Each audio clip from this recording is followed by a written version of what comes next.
Thanks very much for the welcome. Really looking forward to tonight's clash. Haven't been to a statewide game for 4 or 5 weeks now, so don't really know what to expect because Launceston have been on the up in those few weeks. So really looking forward to watch both sides. And I came here tonight thinking it might be a little bit dewy and slippery, but so far so good. It's holding up really well. Yeah, Max, we'll hear from the boys on the ground in a little while, but I was out there before and the ground's a little bit tired, and we know it's going to be resurfaced coming up towards the end of the year, but certainly not bad conditions tonight. 10 degrees, which for a June night about this time isn't too bad, and a little bit of breeze down there. We'll get some word from the boys in a moment, but I'd like to welcome David Gruber, our stats guy. G'day, Dave. G'day, Dave. And you'll be giving us a lot of the team stats through the night, and it's time to in a minute, go down. In fact, I think they're ready down there now. We've got Adam Child and Chris Sayer down on the boundary. What do you got for us, boys? Dave, beautiful evening down here at York Park. I looked at the temperature, about 10 degrees at the moment, but one of those feels like 7.5, and I'm sure that is going to drop. We're already feeling a little bit of dew out on the ground now, so it'll be quite interesting to see, and we'll monitor that as the game goes on. Now, a few changes here for North Launceston. Jordan Tepper, Carlton Wadley and James Curran are out from the selected side. Coming in, Lachlan Young, Connor Pearton and Tom Foon. And Launceston have made one change, and Brody Palfreyman does come. It goes out of the side, and Connor Retoff comes in. So a few changes here for this Friday night footy. Now we've got Chris Sayer here, and Chris, out on the ground here, feeling a little bit of dew. Do you think that's going to cause too much grief early on? No, actually, I don't think it's as dewy as it's been in other games. We were here at 10 o'clock Sunday morning for the Devils game. That was dewy, but this ground is a lot better than that. So I think it's in great nick. Not a breath of wind. I don't think the wind's going to affect anything. And I think we're in for a big game. Gee. Looking forward to it. It's going to be an absolute ripper here for Friday night footy. You're tuned into City Park Radio and also the TSL online stream. We're going to stay rugged up down here, nice and warm for this chilly evening. Warnie, might have a special guest for us at half-time? Yeah, we're looking forward to that. Going to have a chat with Jay Lockhart from the Melbourne Football Club, former North Launceston player. So they've got the bye this weekend, so we're really looking forward to catching up with him, hearing about his experience so far this year after heading over to the Big Island last year and playing with the Casey Demons and getting drafted. No worries. Thanks, Warnie, and thanks, Chris. We'll hear from you during the day. So we've got the two teams that split up now. Looking at North Launceston, first of all, Maxie, a few changes there, and a few players coming in, and that's a bit of depth there though when you look at the players coming in. Lockie Young, Connor Pearton and Tom Foon all had senior experience, and a big moment for young Jackson Callow, who's been in great form for the Devils. He certainly has, Dave. He's big lump of a boy, can really take a good strong grab. Not quite sure whether he'll line up at centre-half forward or full forward. I suspect he'll be deep, but that opens the question up as to where McCulloch will play. But yeah, looking forward to watching Jackson play, and there's a scattering of Devils across both teams today, with the Devils having the bye. And quickly getting to Launceston's team, they've a fairly settled lineup this year. Without Brady Palfreyman tonight, though, he'll be a bit of a loss in the middle for them. Yeah, he's been a very solid contributor for the last 2 or 3 years since going down to Windsor Park. So it gives somebody else an opportunity, and today that is Connor Retoff, one of the under 18 Devils. So looking forward to seeing how he goes as well. And young Chaplin, one of the Devils there as well, back in the forward line today. He kicked a couple of goals a few weeks ago at Glenorchy, so he'll be good. He will be, and starting on the bench tonight with Retoff as well. So yep, there's plenty to watch here tonight. Should be an exciting game, Dave. No worries, about to get underway. Umpire in the middle of the ground. Bit of a crowd in. You can hear a bit of a chant downstairs. Hope you're enjoying the broadcast tonight on City Park Radio, 96.5 and 103.7, and also on the TSL live stream. Umpire holds the ball aloft, about to get underway. It's mid-season. The stakes are high for both teams. Ball bounced. It's Lee winning the tap out. Was in good form on Sunday against Vic Metro. Brown there for Launceston. Falls to the ground with Ponting and Harper. Be a secondary ball up. We might see a few of those this evening. So a lot of these players have been in pretty good form. Of course, a few of them represented Tasmania last Sunday in that great win over Vic Metro. As the ball emerges, on the bottom there is Davies for North Launceston. We'll get our third ball up. So slippery conditions. And Launceston haven't defeated North Launceston in this game since 2013. So an opportunity tonight. They're in pretty good form. Ball scooped out. Kick sideways by Davies. Doesn't hit the mark. Athletic attempt there by Isaac Chugg. In fact, he's going to be rewarded with a free kick. Isaac Chugg, elite athlete, kicks wide there, looking for Brown, who can't take the mark on the ground. Is Davies. Few involvements early. Foon picks up the ball, little handball to a play under pressure. Good tackle, Denellen. Brown's in there. Denellen gets a kick away, but there's a free kick back on play. It's going to come back to Casey Brown. One of the state players from last week, Dave, Casey, so he'd have a lot of confidence up at the moment. In career best form. He is. He was in and out of the senior side last year, but he's a pretty good junior player. And he's very quick, one of the quickest players in the comp. Low kick towards half forward. Player pushed out of the contest was Gillow, spills out of bounds. Right in front of the scoreboard, no scorers yet. Through 90 seconds. I didn't get your tip in the game, Maxie. No, you didn't, Dave. I suppose I better give you one now before three-quarter time. Yeah, I think North overall will be too strong again tonight, Dave, and margin will be about 5 or 6 goals in the end. I think it'll be about 3 goals North Launceston's way. Let's see how we go. So it'll be another ball up on the far side. Notice Callow started at full forward on Vanderbilt. Oh, that's a good match up, that one. Cox Goodger's tackled. So not much positive play at the moment from either side. It's a bit scrambly. Taken by Davies. He's tackled straight away. Can't emerge. Might have got one high, in fact. So the boy recruited from Ulverston, Liam Davies. Deep in defence. Left foot. Spots up a target there, and Cox Goodger takes the mark strongly. Off and running. Right against the boundary line. Cox Goodger up towards half forward here. Nice take by Bannister. Kicks around the corner. Vanderveld and Callow. First involvement for young Callow. Good recovery. Little handball away. Looking for McCulloch in the long sleeves. Can't pick it up. Vanderveld does well. Tries to wrench the ball from the contest. Picked up by Bannister. Snap on goal. Near side. One behind. So first score of the evening. North Launceston one behind. Launceston yet to score. Thought Callow might have been a bit unlucky not to get a kick there. They nearly ripped the jumper off his back when he didn't have the ball, Dave. There you go. So it's his first involvement there. His debut for North Launceston as Jake Smith has a lot of space. Kicks almost to the centre of the ground. Leading out is Thorpe.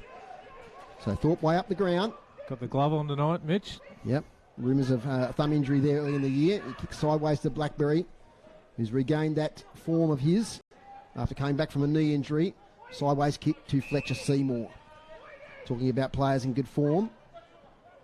He's one of the best players in the comp this year. Invited now to play on. Right foot. Kicks forward. Foon just throws his opponent out of the contest. Isaac Chug. Seen by the umpire.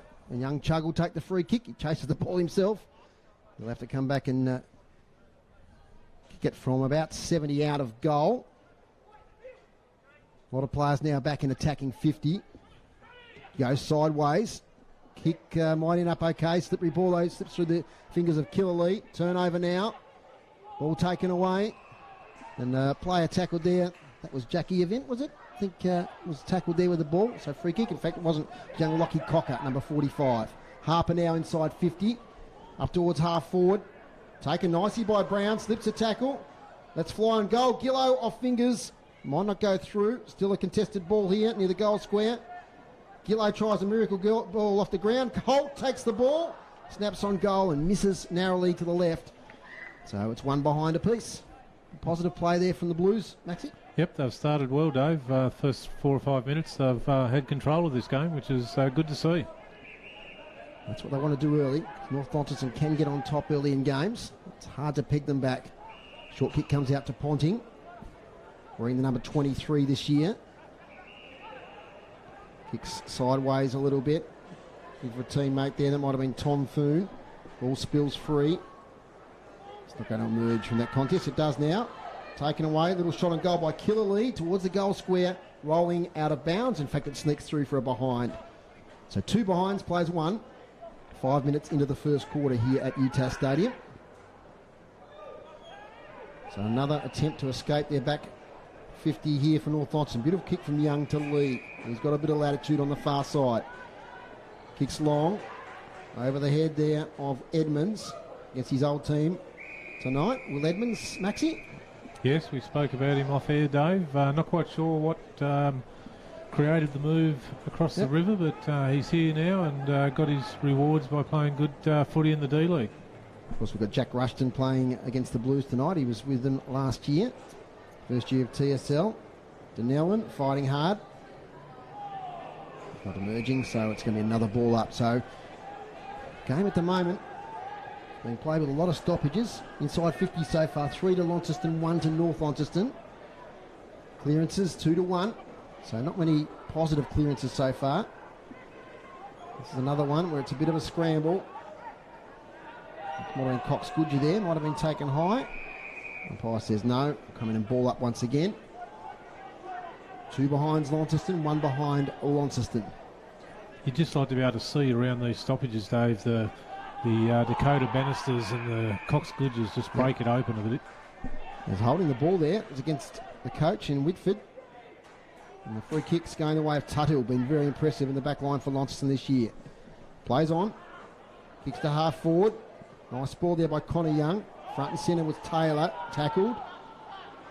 Piece of soap. Players can't pick it up. Here they go now with Cox Goodger. Showing a bit of class and dash. Kicks to far side. They're looking for Bannister. Thumped away by Smith. Taken by Tom Foon. He kicks up towards half forward. Chance there for McCulloch. Who's got the better recovery? McCulloch will get to it first off the ground, soccer style. Into the goal square. Second opportunity. McCulloch can't quite get it. Can he? No. Russ through for behind. So the race was on there. About 3 or 4 players running in tandem. But the last touch was by Launceston. So another behind. 2 behinds apiece. Weren't the fastest players on the field then, Dave, those big boys, were they? No. Definitely not racehorses, that's for sure. It's at half back now for Launceston. And it's cleared out there by Tyrrell. Far side, lead him, thump away. Tackle laid there on a Launceston player. He's not escaping, so it'll be another ball up. It's a pretty even start. It is. Looks like Dunellen might be playing on Cox Goodger. Cox Goodger's gone to the bench and Dunellen's followed him, so that's an interesting matchup. That's 2 tough nuts there, there's no doubt about that, Maxie, as Ponting gets a handball away towards Whitford. Taken by Tuthill right on the boundary line. Spirals a little kick up towards the wing. It's out of bounds. So a few late outs, as Warney said earlier, for North Launceston. No Carlton Wadley, James Curran or Jordan Tepper taking their place in the side, and Brody Porfriman also withdraw from the selected team. Here's Jack Rushton. He's beaten to it though by Brown. It's over on the far side. Not much to say about this passage of play as Casey Brown comes tumbling out. Their ball up about 70 metres out from goal. They're not reaching any great heights at the moment, Dave. Like you said, a lot of stoppages, which is slowing it right down. Jack Rushton tries to break the tackle of Harper. That wasn't going to happen. As Harper now gets a push in the back. Over the shoulder. He'll take a free kick. 2 kicks out from goal. So opportunity here for the Blues. Directs a kick to the top of the goal square. Thorpe, the back position. Richter Solder can't take it. Snap for goal, smothered. Ricochets out of bounds. That was Jay Blackberry there. With that attempt on goal. The boundary throw in about 30 metres around from the left behind post. No goals as yet. 2 behinds apiece. 7 or 8 goals might win it tonight, Maxie, I think. Won't be a high scoring game, Dave, I don't think, based on what we've seen so far. Little kick comes out towards the wing. It's out of bounds. Yeah, not a night for high marking forwards. Young Callow involved there. Played on Sunday against the Murray Bush Rangers. The Devils going down in that one. A tough day at the office for the young Tasmanians. Boundary throwing's a good one. Front position lead them. It's a good clash tonight. There's no doubt about that. Spills out here towards Tyrrell, can't pick it up. Jaden Hines is attacked by 3 North Launceston players. And an impressive debut a couple of weeks ago, Maxie, by young Jaden Hines. Yeah, look, he's got a lot of go in him, Dave. A redhead, so got that bit of aggression in him and got those genes, and he's in the Devils training squad as well, and probably not that far off away from getting a game based on recent form, so that's good to see. Yeah, he had a great day against North Hobart. Of course, shared that with Jake Hines, and came back and played a game there for the Blues on that day. Lead, front position, little tap away. Cox Goodger tries to escape, might have caught one high. Now is it holding the ball? It's neither. Umpire will come in and ball it up. Not in the blind side of the umpire there, but Cox Goodger might have caught one over the shoulder. Ball up, lead him. Out here towards Jaden Hines. Jumping on his opponent. Seymour escapes. Dunellen. Attacked there by Cox Goodger. Mentioned by Maxie, that's a match up tonight. Yes, wearing him like a glove. As soon as he got up, then Dunellan straight to Cox Goodger again. Yep, they're up against each other. Taylor Whitford's in there as well. Gorp takes it, he's tackled. Comes out the back to Jaden Hines. Little classy move there. He gets the kick away towards half forward. Chance here for the Blues to go inside 50. Blackberry spun around the tackle. Only gets as far as Cox Goodger. Chain of handballs ends that back with the coach Whitford. Goes wide at a Foon. A lot of experience involved in that passage of play. Foon, left half back. Beckons players towards him. And he's got an option there in Egger, who takes the mark. Sharon Egger kicked a goal on the weekend against Vic Metro. Little kick. Now it gets back to Egger. Handball over the top. They're getting something going now here, the Bombers. As the kicks up towards half forward. Wrestle, and McCulloch takes a good mark, does he? Yep, up against Van der Velde. Plays on straight away against Van der Velde. Can he break the tackle? Affects the kick. Top of the goal square. Off hands. Jack Rushton's in there against his opponent there in right. They wrestle for the ball. Comes clear. Under pressure is Taylor. He's seeing it over the boundary line. Deliberate, says the umpire. Good call. Yep, he probably had nowhere to go, but Brendan Taylor's been pinged there for deliberate. Just didn't have to put so much speed on it, Dave. Just hold it up a bit, fall to the ground with it, and make it look a bit clumsy, but he made that look very, very obvious. Sharon Egger for goal. Umpire moves a lot. In fact, it's missed everything out of bounds, and the full remains at 2 behinds apiece. You listen to City Park Radio 103.7 and 96.5, and via the TSL live stream this evening. Kick goes wide. Clears a lot of players. No one can pick it up there. Chaplin's in there. And now it's Davies who emerges. Kick close to the boundary line. Seymour front position. Off the hands there of Cox Goodger. Cleared out by the Blues defence. Bouncing ball. Leedham, big fella does well. Gets it to Holt, who can't pick it up. A lot of fumbling going on this evening with a wet pill. Out now to Brown. Picks it up nicely. Little handball to Seymour, who's under pressure. Goes wide. Has a play here in Chaplin, who almost takes a good mark with the wet ball. He's pleading with the umpire, saying that he might have held that long enough. And he's had a good year in the Devils, Maxie, Joey Chaplin? Yes, he has, Dave. He started the season off really well in the Devils, and probably been in the top half a dozen for the games that he's played, which is impressive for him. Tuthill, nice handball to Seymour. Seymour's wide kick, too wide, out of bounds. Front of the scoreboard, 2 behinds apiece. Bit happening on the wing at the moment, Dave. A bit push and shove. Keep an eye on that, Maxie. Yeah. Keep an eye on the ball here. It comes out now to Thorpe. He's got a bit of space. Throws it on the ball immediately. Jacob Boyd's up forward tonight. So there's Victor Solder. Holt was held without it. And Grant Holt will line up from about 35, maybe 30 out, right against the boundary line. He goes short. Waste no time. Spots up Thorpe, who's well within range. So Mitch Thorpe had a pretty good season. A couple of bags. Coached this year. He's also coached South Launceston and Devonport in the TSL in recent years. So 45-degree angle for our radio listeners. Right-hand side of UTAS Stadium. Launceston attacking the northern end in this first quarter. Goals will be like diamonds tonight. There's no doubt about that. Thorpe. So coming back a little bit, but it's off to the right. So 1 behind. 3 behinds plays 2. 15 minutes in. As the kick comes out quickly to Van Buren. Impressive first season with the Bombers. Kicks immediately up the wing. Lockie Young traps it. Hot handball there for Callow. He's back on it again, Jackson Callow. Gets his way through traffic. Handball to Ponting. Has to backtrack. Further back now to Foon. Can't quite pick it up. Ball, says the crowd. And that's what's going to happen. It's going to go to Seymour. He's had a prominent first quarter. We'll get the stats from Warney in the second quarter. As Seymour kicks inside 50. Before the ball is Tuthill. As it's on the ground there. Jacob Boyd. Chaplin's in there. Tom Foon's in there. Be a ball up.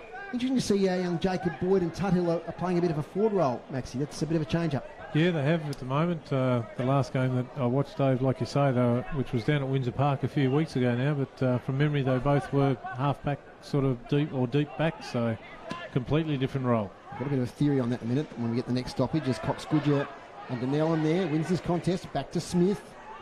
Smith sideways to Alec Wright. Alec Wright, defensive side of the centre circles. Every player on the ground ahead of him. Kicks wide to the right. And that's a nice mark in front by Ben Simpson. Simpson plays on. Out here towards Leedham. Not a great option from Simpson, the biggest man on the ground. Lockie Cocker. Back to Van Buren. Shorts it up. Chance there for Lockie Young. He's caught with it. Releases. Harper. Short distance kick. Finds its way to Thorpe. Round the corner. Bouncing chaos ball inside 50. Met by the North defence. Jackie Avent. Hard as a cat's head at that occasion. It's going to be a ball up. Bit of a theory I've got, Max, is that Alec Wright's playing back. Maybe that's a match-up thing. With Alec Wright, Vandervelde playing back tonight with a couple of tall forwards for North Launceston. Yeah, it could be, Dave. Just want to comment then on the skill errors. Like, there's no reason for those skill errors. There was about 3 in a row, 4 in a row, 2 from each team. You've got to be able to hit a target 25 metres away, and neither side did. Jaden Hines, a few involvements there with Seymour. Coughs up the handball to Ponting. Bit of volleyball there from Bannister. Finds Callow. Look away handball didn't work. Well read by Miller Hodge. Ugly kick off the side of the boot. Might be to the advantage though of Holt. He's good in these situations. Slips over. Back to Harper. Kick under pressure. Won't be 15. Back to Harper. Nice little knock on there from Boyd. Harper inside 50 all by himself there is Ben Simpson. Now he's going to go the other direction to what he went to last time. Shorts it to Ponting. Ponting has space. There's a player over on the far side. That's young Edmonds. Number 63 over there. He plays on. Good skills here from North Launceston. That's a good mark taken by Callow. Fingertips into these conditions. 2 kicks out from goal. Sizes up his options. Goes long. Here's a chance for Egger. Over the back, Sharon Egger. It's an excite machine in these situations, but it's out of bounds. That's a free kick. In fact, it's out of bounds on the full. To Egger. Yep, he plays on straight away, centres it, has Simpson all by himself, and Ben Simpson, another player who's come back from the Devils. He's only about 35 out, slightly right of centre. I think that was, if we got the opportunity to watch a replay there, Dave, on the live stream, it was really smart play by Egger. He had 2 blues there right at his feet. I think he actually handballed into their leg and over the boundary line. And he's a smart player, Sherry. He is a smart player. Last year he was one of the most improved players in the competition. And he's spot, of course, in the under-25 team. He did. Ben Simpson for the first goal of the game. Fairly straightforward shot. Not too bad. It's inside the left-hand goal post. And they're on the board, North Launceston, here at UTAS Stadium with the first goal. And they're in front now, 1-2-8, leading Launceston 3 behind, 3 points. Might get down to Chris Sayer down there, who might have a bit of news around Vandervelde. No, he just texted me there that Simon Vandervelde has got a sore shoulder. In fact, we can see him being worked on here right away. And that would be a big blow to Launceston if he wasn't able to take his place back on the field. Especially with those tools up there like Callow and McCulloch. They really need the big Dutchman there in that back line. They do. They need that strength of someone to be able to hold out the Callows and the McCullochs and the Bannisters when he's resting down there. So he'll be sorely missed. That was the best passage of play we've seen tonight, Maxie. It went from half-back right around that far side and culminated in a goal from Simpson. It did. Good control of the ball, which North are really good at. When they're on song, they're the best in the business at it. Next stoppage, I'll get to the curtain raiser score, which I forgot. In fact, that could be right now. So the umpire comes in again. In fact, no, it's holding the ball. So it'll be a free kick to North Launceston. A little handball from Lee to Cox-Goodger. Deep forward. He's right against McCulloch. Over the back. Well done there, Tuthill. He's in the back line again now. He kicks wide, but only as far as Simpson, and Rushton beats him to the ball. Shows a bit of dash to Jackie Rushton. Kicks inside, attacking 50. As players fall to the ground there. We a ball up, so the curtain raiser, the Mercury Cup, it was North Launceston 11-12-78, Launceston 5-10-40. A tight tussle for most of the day, but North Launceston had the better of that last quarter. Denellen in the ruck, unusual. Can't work it free of Cox-Goodger. Edmonds, Cox-Goodger again.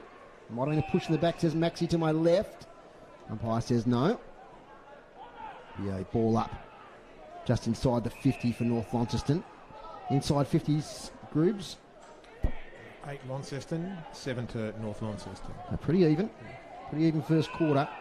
As we've got a free kick here Going the way of North Launceston. It's going to go to Coxgoodger.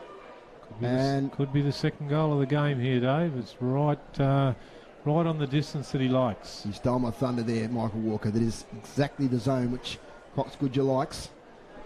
That 55 out. It's on the left-hand side. And that free kick, that contest, Coxgoodger. That's the second. He doesn't miss those ones. He's rubbing it into his opponent, Denellen. Tells him what all about it. And it's a second goal on the board for North Launceston. 2-2-14. Launceston 3 behind 3 points, and it's still going on over there. Neither of those two players, Denellen or Coxgoodger, will take a backward step. They've separated now. But, Coxgoodger's no doubt about it, Maxie. He's about a 90% conversion rate from that sort of distance. My word, he is, Dave. Yep, he doesn't miss too many from that distance. It's interesting. They had that little scuffle there after the goal. Use up 20 or 30 seconds. You've seen a couple of players run into the bench, and then it's all out of whack because they've got to be back in their position before the ball's bounced. So they get halfway and think, crikey, I'm not going to make it back out there for the next person. So they've got to go back. So got to be smarter than that. Next stoppage, we'll get down to Chris Sayer for an injury update. As he goes for Taylor. He might have been legged from that contest he was. So he'll go back and take a free kick and be able to launch an attack for Launceston. They've lost control of the game in this last 5 minutes after a positive start. He goes towards half forward as Taylor. He spots up a player all by himself over there in Brown. Beautiful kick. Was indeed, and also loose checking there from North Launceston.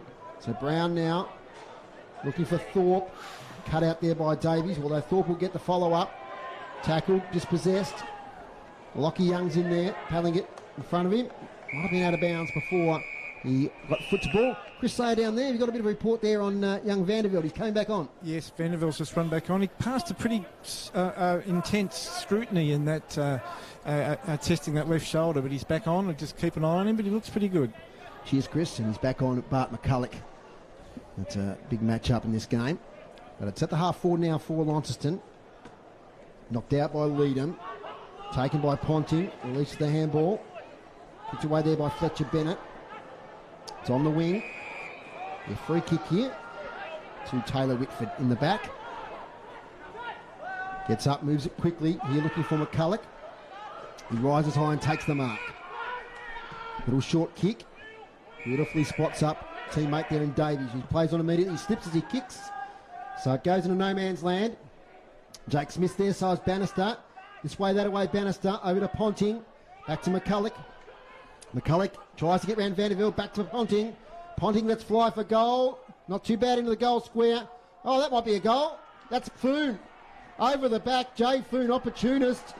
It fell in his lap, off the ground. Third goal, North Launceston.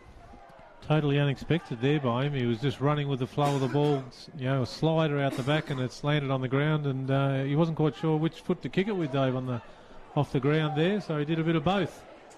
He's in the goals, Maxie, because he scored a lovely goal from distance last week, last Sunday against Vic Metro. So he's drifted up the ground there, and North Launceston, no doubt about them, they were really in a big arm wrestle for the first 15 minutes of this quarter, and a 3-goal burst. Opens out to a 17-point lead, which in a night like this is significant. It is. Launceston really need to put the brakes on them here somehow, and at the moment it's the forward pressure of the North Launceston guys. The Blues are just panicking when it goes in deep there. They've had their opportunities, inside 50s, 9-7. In fact, they're winning in that regard, but haven't been able to convert. Strong North Launceston defence. Got a trip here. Coxgoodger has grown in stature here as the quarter has gone on. Little kick to Lee, give and go now to Coxgoodger. Pushed off his kick, still gets it 50 metres. Up towards half forward. Chance here for North Launceston again with Bart McCulloch, who's had a pretty good first quarter. It's on the boundary line. Vandervelde back on the ground to Seymour. Longer still. Chance there for Chug. His handball's good to Blackbreeds. This is good work here from the Blues. Kick finds Leadham. Having a great season, Hamish Leadham. Goes to half forward here. Looking for Thorpe. Possibly could have taken that mark. He got a good position against Richter Sorter. Got to the fore of the ball, but it's out of bounds. 17 points the difference. 3-2-20 plays 3 behinds. Listen to City Park Radio 103.7 and 96.5 and via the TSL live stream. Thanks for tuning in. Leadham, nice thump away. not to advantage, comes back to Lee, his fellow ruckman, now to Leedham. He kicks off a step, inside 50, Blackberry takes the mark, Jay Blackberry. He positioned his body beautifully there, Maxie, to take a lovely mark, 25 metres out. Yeah, I didn't actually see it, Dave. Sorry, I was Right. had the glasses. There's a bit of niggle still happening deep in the north forward line. It was Tyrrell and McCulloch there, and Bannister and Vanderveld. And as you can expect, Bannister didn't take a backward step. Here's Blackberry, big kick at quarter time in this game. Umpire moves, but it's okay. Yep, it's snuck inside the left-hand goalpost. First goal for Launceston to Jay Blackberry. A reward for a pretty good effort in the first quarter and puts them back in the contest. 1-3-9 to North Launceston, 3-2-20 here at quarter time. So Jay Blackberry there just showing his experience. The kick went inside 50. And he just got great body position, took the chest mark and converted. Yeah, certainly a much needed goal, David, right on the siren, and it'll give them a little bit of confidence, because on a night like this, as you've pointed out on a couple of occasions now, you know, a 3-goal advantage is probably worth half that again. So to cut it back by one right on the siren should just give them a bit more confidence to play the way they want. You know, I thought early in the game when it was all those stoppages, I think it suits Launceston style of play better for those stoppages, because of, you know, the experience that North have when they get it out in the open and their overlap run, and their experienced guys like the Foons and even Bannister, who's come back, and all that type of thing. Whereas Launceston, when you look at them on paper, they still look a little bit rawer than the North Launceston team. So to hold them up for that first 17 or 18 minutes, they'd be very, very happy. But the last 6 or 7 minutes of that quarter let them down. Max, the goal kickers? Goal kickers, yes. All singles at the moment, Dave. Cox Goodger has one. Benny Simpson has one, which was a really good set shot. Jay Foon off the ground in the square was another good panic ball in and a goal. And the sole goal kicker for Launceston, as we all witnessed on the live stream, there is Jay Blackberry for Launceston Football Club, right on the siren. Yep, you can see him putting that goal through now. We'll take a short break here on the live stream and also on City Park Radio, and back in just a little while.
Launceston versus, and welcome back to our City Park Radio listeners. We thank our sponsors, Andrew Doyle, Telstra Stores, Quadrant and Kings Meadows, open 11 till 3 on Sundays. Thank you for your support, and thanks to the TSL for allowing us to broadcast here, and it's great to be part of the live stream as well. Score at quarter time, North Launceston 3-2-20, Launceston 1-3-9 on the screen there for our stream viewers. You can see those goal kickers, and Cox Goodger 1, Simpson 1 and Foon 1. And Blackberry 1 for Launceston. Team stats to quarter time. Launceston 14 hit-outs to 10. So a good battle there between Leedham and Lee. It's pretty slippery conditions, so not a lot of those hit-outs probably to great advantage. Clearance is 8 apiece, so it's been even around the ball. Inside 50 is Launceston on top, 10-8. But as we mentioned, not taking the most of their opportunities. Marks inside 52 apiece, and free kicks 10 to Launceston, 8 to North Launceston. So a pretty high free kick count there in the first quarter. So the midfield battle's been pretty good. Cox Goodger, he's had a great first quarter. A lot of talk about him maybe carrying a knee injury during the week, but he said last night that there's absolutely nothing wrong with him. And I think tonight we can see that he's well rested after the week off. Absolutely, Dave. And it's been a pretty good battle. It's probably been even at the moment between him and Jack Donnellan. So he's, and that's credit to Jack. He's only, 21 years old, played, quite a few senior games now, missed a lot of footy with a knee injury a couple of years ago himself, but he'll certainly learn from a role tonight like this, playing against a quality player like Cox Goodger as well. So as the game goes on, the big challenge for Jack will be to keep up with Cox Goodger and just make sure he doesn't outsmart him. That's right, and we've got the boundary riders down there now. I think Chris has been at North Launceston and Warney at Launceston. We'll get down to the boys now for a report from the huddles. Yes, at Taylor Whitford's North Launceston huddle, he's just talking about contested footy. He wants to see deeper entries into the forward line, but he's pretty happy, and there's no injuries that I could see as well. Warney? Yeah, over with the Launceston guys. Mitch thought he was quite intense, actually, as he usually is. But singled out Jack Tardell, Jack Donnellan and Jacob Boyd for their efforts so far. So a lot of their young brigade are stepping up. Just wants, with any errors, we need to get on with it. That's probably the thing. They stopped a few times, I suppose, to remonstrate it with the umpires or whoever. So that was one of the issues that he wanted to stomp out for this quarter, and basically just give North Launceston no room at any stoppages, because that's the way that he believes that they're going to get away with it. Cheers, boys. Thanks for your reports there at quarter time there. That's Adam Child and Chris Sayer on the boundary there. And he's set to go in the second quarter. North Launceston leading by 11 points. So umpire looking around. And second quarter action about to get underway. Any moves there, Maxie, can you see? No, not at the moment. Pretty similar to how it first lined up at the beginning of the game, Dave. But not a real good bounce there by umpire McIntyre, who I think is in some mentoring program with the AFL umpires at the moment. So that's a real good pat on the back for him. Good young leg spinner too is Tommy McIntyre. As the ball emerges now, Cox Goodger, chicken winged, but gets it away beautifully to Ponting. Kick inside 50 to the advantage of McCulloch, who takes the mark. Vintage footy, North Launceston. Some experience combining there, no doubt about it. And how was that handball to Ponting? It looks like he was going to be dispossessed there, Cox Goodger. He somehow got his arm free, and Ponting cruised by. And a lovely delivery there to Bart McCulloch. Never think you've got a bloke of that quality covered. Yep, no doubt about it. Been really impressed with Bart's game tonight too. As silly as it sounds, he hasn't kicked a goal, but he's nearly been BOG. That's right. Covering lots of ground. 45 out on this occasion. His shot misses to the near side. So one behind. 3-3 plays 1-3. What about night here at UTAS Stadium? As I mentioned at the outset, as good as you probably get in the middle of June. As the short kick is not the required distance to Seymour. He's in trouble. Releases the ball. Holding the ball. That man. That's Taylor Whitford. So a little kick came out to Seymour, and the umpire said that wasn't the regulation. He was forced to play on, then just didn't have a release or a player to go to. Held on too long. And the coach there leading the way with the hard work of the tackle. Now he's going to go around on his right here with the banana. Whitford, umpire moves a lot. And he misses to the far side across the face. 3-4-22 to Launceston 1-3-9. I probably have to retract my statement before the game, though, saying I don't think it'll be all that slippery, because it is. Yeah. We've had some rain during the week too, which is... true. I mean, this ground doesn't get heavy anymore, but it might be a bit slippery from that as well. There's player tackled to a standstill towards centre wing. Emerging from the bottom of the pack, there was James Gillow. He's been lively this year up forward, kicked some lovely goals. There's Seymour, handball only as far as Ponting. Ponting's handball only as far as Tyrrell. Tyrrell on that left foot, gets good distance with the kick. It's going to come back again. Mark taken at half back by Fletcher Bennett. Handball now to Richter Solder. His kick goes wide and out to Connor Young. who finds an option wider in Ben Simpson, who get the bounce of the ball, has to wait, and he leans back on a kick and delivers it nicely there to Edmonds. On debut for North Launceston. Knocked away nicely by Van der Velde. Out of play, far side. Starting to open up a bit, Maxi. Some good flying footy on that occasion from both teams. Yeah, it certainly did then, Dave. North had the overlap run. It just fell down a little bit just outside 50 there, where Launceston got the numbers back and managed to get the ball out of bounds for a throw-in. A message from Warney on the boundary that it is slippery. He's been out there amongst it. The OL's Masters player has been hampered by injury this year. As Warney, out of bounds. OL's Masters player? Yes, he is. Yeah. I think it was a hamstring. Or Launceston? Oh, no. I'll get a text from him in a minute. It might be Launceston. I think. Yeah, no, it's Launceston. He's confirmed that. Yeah. Yes. Sorry, no, he used to play with OL's in regular age footy, I think. But, yeah, Launceston Masters. As Alex Lee gets it nicely to Cox Goodger. He moves away from the contest, kicks for goal. Cox Goodger! What a goal! Made something out of not much. He just took the ball off the contest, got within 50 or on 50, and put it straight through the middle. And I tell you what, he is having a great influence on this game at the moment as Bradley Cox Goodger. He certainly does, and kicks the goal and comes off for a spell, followed by his shadow, Jack Donnellan. Yeah. Look, he just explodes away from. I mean, we talk about Chris Judd, who used to be able to do that. When it just looked like an ordinary contest at half forward where nothing much was going to happen, he just took the ball. Once again, Alex Lee was influential in that as well. Yeah, he just has that core strength around his hips and upper thighs, and just the strength to break away, break the tackle, push people aside. Not too many players in this league can do that as consistently as he does. 19 points now. Lead extends. As, looking at there at Ponting is picking up the ball. Has a bit of support there in Fletcher Bennett. Now to Whitford. Whitford to Jack Rushton. Still on centre wing. Nice kick from Rushton. Almost the mark taken there by Lockie Cocker, the boy from Queechee High School. It's rolling out of bounds here. Saw Lockie Cocker play in the NHWSA final here not so long ago for Queechee. Had a great game that night. And now he's in senior footy. Pretty special for those boys who Absolutely. are still at school. Gives them bragging rights, I reckon, Dave. That's right. A few of these boys. As the boundary throw-in's a bit shallow, look forward towards the boundary line a second time. Well, it stays in. Seymour fighting hard. Has an outlet now in Smith. Just bangs it on the boot. Kicks the contest up the line. Thorpe's in there. Spills over the back to Jacob Boyd. Play on, says the umpire, so he kicks straight away. Only as far as Jackie Avent. He kicks sideways, and that might be Van Buren over there. No, it's Richter Solder, excuse me. So Richter Solder going back now to Fletcher Bennett. He's on defensive 50, looking for the switch.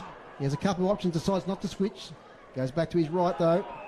On the railway wing, it's Van Buren in the bright red boots. The boy from Devonport goes short and finds Bannister. Dakota Bannister kicks towards half forward, over the back, taken by Hodge, who's tackled by three North Launceston players. Ball up, 4-4-28, 1-3-9. 1-0 in this quarter. Cox Goodger 2 goals in this game so far. Ball emerges, kicked inside 50. Little push there, mark not taken. Rushton off the ground, tries to fashion a kick. On the boundary line, Tyrrell does well. Nice releasing handball to Taylor. Inside out kick, little torp. Not too bad as it falls off the fingers there of Seymour, out of bounds. The ruck duo tonight, Dave, Alex Lee and Hamish Leedham. It's been a fairly even battle so far. Yeah. It's a bit hard to determine who's actually on top there at present. There's been no real clearance advantage to either side, I wouldn't have thought, Grooves, has there? No, this quarter, North Launceston a little bit ahead, 5-1, but overall it's pretty even. That's right. One of those clearances was Brad Cox Goodger, who slotted it through for a goal. It was smothered out of bounds. You know, two good ruckman, Maxi. I suppose on a night like this where it's slippery, it's hard to palm the ball to advantage as opposed to a drier day. I always struggled when I was in the ruck doing it, Dave. Yes, I know what you mean. Boundary throw in right on the paint of 50. Tough night for the boundary umpires with a slippery ball. Over the back. It comes to Leader. His handball is knocked away. Lee, little look away now to Simpson. Inside 50, North Launceston. Off fingers. And he might have a push in the back. Sharon Egger will be the receiver of this free kick. He got a shove in the back in the marking contest. Hasn't kicked the goal tonight, but he's had a few involvements inside attacking 50 for North Launceston. For our radio listeners, he's about 35 out, 45 degree angle. Cox Goodger back on the ground. Whole stream of interchanges take place. Sharon Egger, deliberate approach.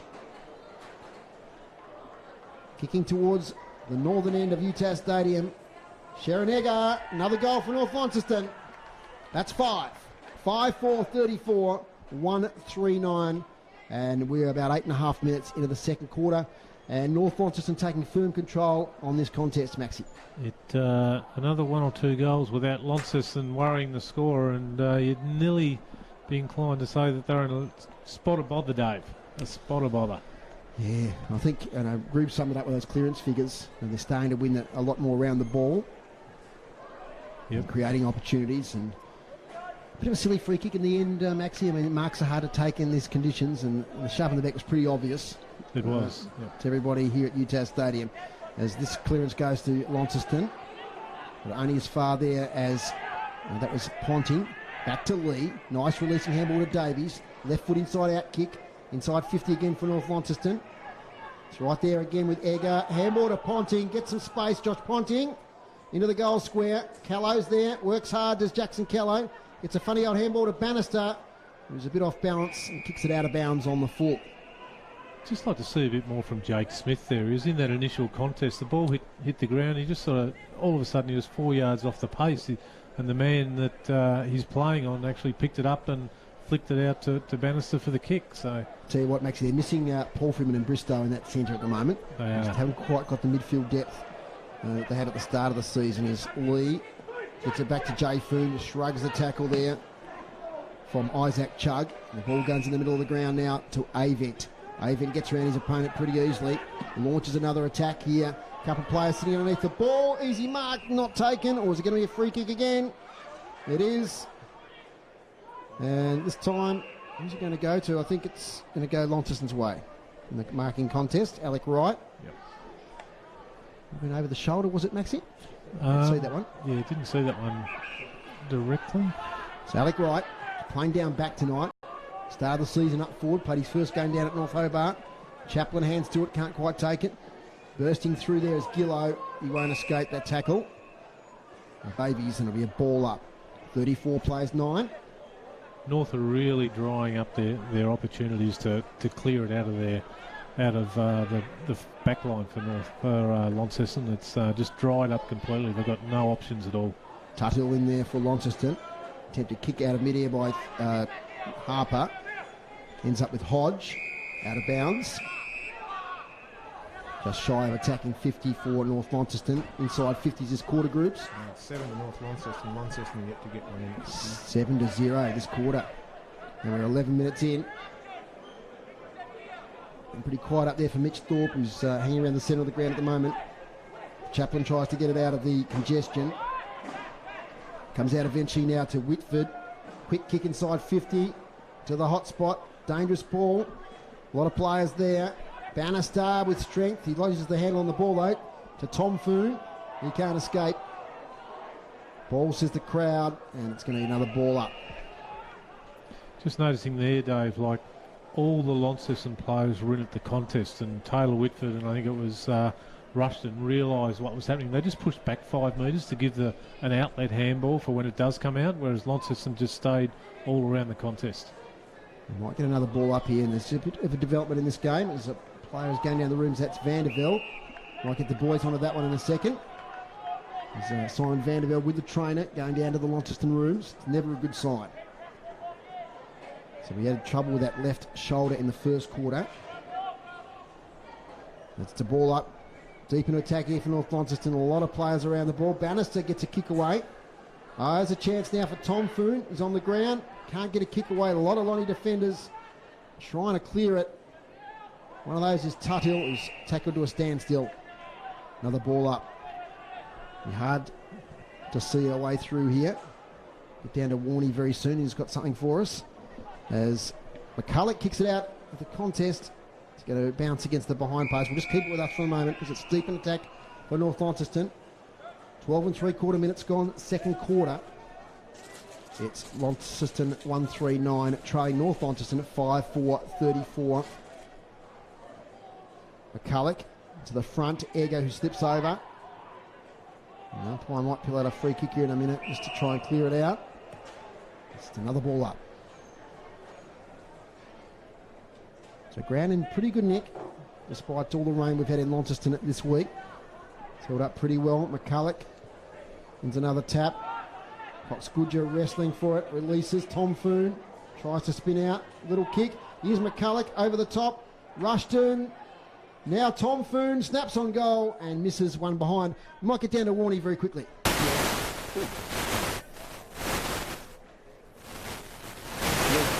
Well, we might get to the next stoppage there. Just he might have been out of range there a little bit, Adam Child. So we'll try that one again in a moment. As Jake Smith takes advantage of 20 metres and kicks long towards the centre circle. Blackberry off the ground to space. Isaac chugs there, but back there is Foon. Goes right, goes left again. Shimmies around a couple of opponents. Kicks forward. Mark taken by Edmonds. Hasn't been too bad so far. Edmonds kicks inside 50 towards Bannister. Nearly takes a tricky mark. Knocked off the ground by Rushton. Now back to Bannister. You know, he's got strength. He snaps on goal. Dakota Bannister out of bounds on the full. We might try Warney once again. Yeah, boys, just saw Simon Vandervelde go down into the rooms. He was a bit grumpy when he came off the ground, so he's obviously hurt himself a little bit more from what he had earlier in the game. But quite interesting, they came on the inside of the fence, which doesn't often happen here at UTAS Stadium. Okay, so Vandervelde will be a big blow if they lose him for the day. Thank you, Warney. Down there on the boundary. As the ball now has made its way up into the centre square. So no inside 50s yet for Launceston in this quarter. And we're nearly at the 15-minute mark. They've taken firm control of this contest, have North Launceston. 5-5 plays 1-3. McCulloch does pretty well, although doing better is Denellen. Nice handball to Thorpe, had more time than he thought. He just threw it on the boot. Bouncing ball ends up with Richter Solder. Good tackle late on him. He might be penalised here. Might have been lucky there, Aaron Richter Solder. Very, very lucky. Stood up in the tackle, took a few steps and got collared and went to ground with the ball, and it was a ball up. So with Brendan Taylor leading that tackle. Thorpe off the ground. Opportunity now for the Blues. Another kick off the ground there by Boyd. Chance here, top of the goal square. First inside 50 this quarter. Kick off the ground by Young. The Lonnie players want deliberate. And the umpire having none of it. I think they were wishing there, David. I think they were wishing. Yeah, not much else Connor Young could have done on that occasion. Boundary throw in Leadham against McCulloch on this occasion. Front position McCulloch. Sharked by Harper from 50. JB Harper to the goal square. It might clear them all. Getting his fingers to it with Fletcher Bennett. And it's through for the first score of the second quarter for Launceston. 1-4-10. North Launceston 5-5-35. Quick kick out comes to Whitford. Whitford up here towards Callow. Oh, don't argue there with Wright. Just push him out of the way. Does well, Callow. Gets it to Davies. Davies inside 50. Nicely weighted kick, but that was a good chop out mark. There for Launceston. Going to Ryan Tyrrell, ever reliable back there. To Taylor. Up the wing, Gillow. First grab, second grab. Should be paid. Umpire says yes. Fair enough too. Nice hands and recognitions by James Gillow. Not a lot of options. Have to go the long kick down the line now as he's told to play on. Lots of, big fly there by Foon. Couldn't take it. Over back to Ponting, to Bennett. Against the boundary line. Ball out of play. That's Pearton. He's one of the late inclusions. Connor Pearton came into the side, so did Lachlan Young and Tom Foon. Laid out to Tepper, Wadley and Curran. Paul Freeman a late withdrawal for Launceston as well. Connor Retoff taking his position. A wrestle on the ruck. Done well there by Lee. Big fella on the ground. Spiral punt. Jake Smith should get there first. He does. Gets around Bennett. Little handball over the top. Chance now for Hodge. He was taken without it, surely. Yes, he has. He'll get a free kick. right on the edge of the centre square. RACT stand side of UTAS Stadium. Hodge looks here for Denellen. Bit of body work there on Cox Goodger, illegal. And Cox Goodger will take the mark. Has a little word to Jack Denellen. It's been a good contest. You'd say Cox Goodger had the better of it, Maxie, with the 2 goals. At the moment, Dave, yes, he is, absolutely. Yep, without question. Yeah, but both hard nuts, not even half time yet, so plenty of time for both of them to keep nudging away and getting under each other's skin. That's what I'm trying to say, Dave. We've got an update from Warney coming up at the next stoppage. And Smith does beautifully, big thump away. Here's Grant Holt, but he might be beaten to it there by Ponting. There's a ball on the ground, Denellen this time. Cox Goodger's right on his tail. It'll be a ball up, down to Warney. Yeah, Vanderveld's back out and he's on the bench, but he's having a seat, so we'll keep monitoring that. He hasn't put a jacket on or anything like that, so yeah, it'll be interesting to see whether he gets back out there or not. They certainly need in the Blues in that defence, as Harper does well. Quick kick out of the contest. Falls out of Lockie Cocker, or in fact it's a vent. With a free kick back here. It's going to go to Grant Holt. Kick to Holt. He was dragged to the ground out of the contest there, and the umpire was right on it. His handball away now to Thorpe, who launches on the left foot. Mitch Thorpe misses to the right. He loves those shots on the run, does Mitch Thorpe. Misses on this occasion. So they've had a reasonable last 5 minutes, Launceston. Getting their way back in the contest. Gee, that's a good mark there on the far side. Lovely grab. That's young Edmonds. I've been impressed with him so far. Intelligent kick. Releases his defender there in Fletcher Bennett. Takes a bounce, then decides to touch it to the ground. Gets about 20 metres on the run. Kicks up towards half forward. Jake Smith does well. Can't quite take the mark. Player picking it up there was Egger. He's tackled to the ground. That'll be a ball up. Maxi? No, free kick. It was a really good decision. He led with his head. Yep. That's your prior opportunity, and he expected to kick himself. He just ran straight into the guy, head first. And he had the ball. So good decision by the umpire. Jay Blackberry kicks up towards Chaplin. Can't take the mark. He drags it back in a little bit to Joey Chaplin. What does the umpire think of this one? He's hovering. Yep. So ball up. Railway wing of UTAS Stadium. 5-5-35, 1-5-11. 10 inside 50s to 2 in this quarter. That's from the contest. Chance there for Fletcher Seymour. He's going to be penalised. This is Fletcher Seymour. Made all the play but didn't release the ball. Now it's Cox Goodger raking their foot kick inside 50. Back there's McCulloch over the back. It falls to Callow and Smith. Jake Smith does well. Kicks it off the ground. Intelligent to Blackberry. Blackberry back to right. Right, nice little kick to Brown. Brown at left half back. All low, kick is smothered. This might be a turnover, might be costly as the kick comes to McCulloch, who marks within range.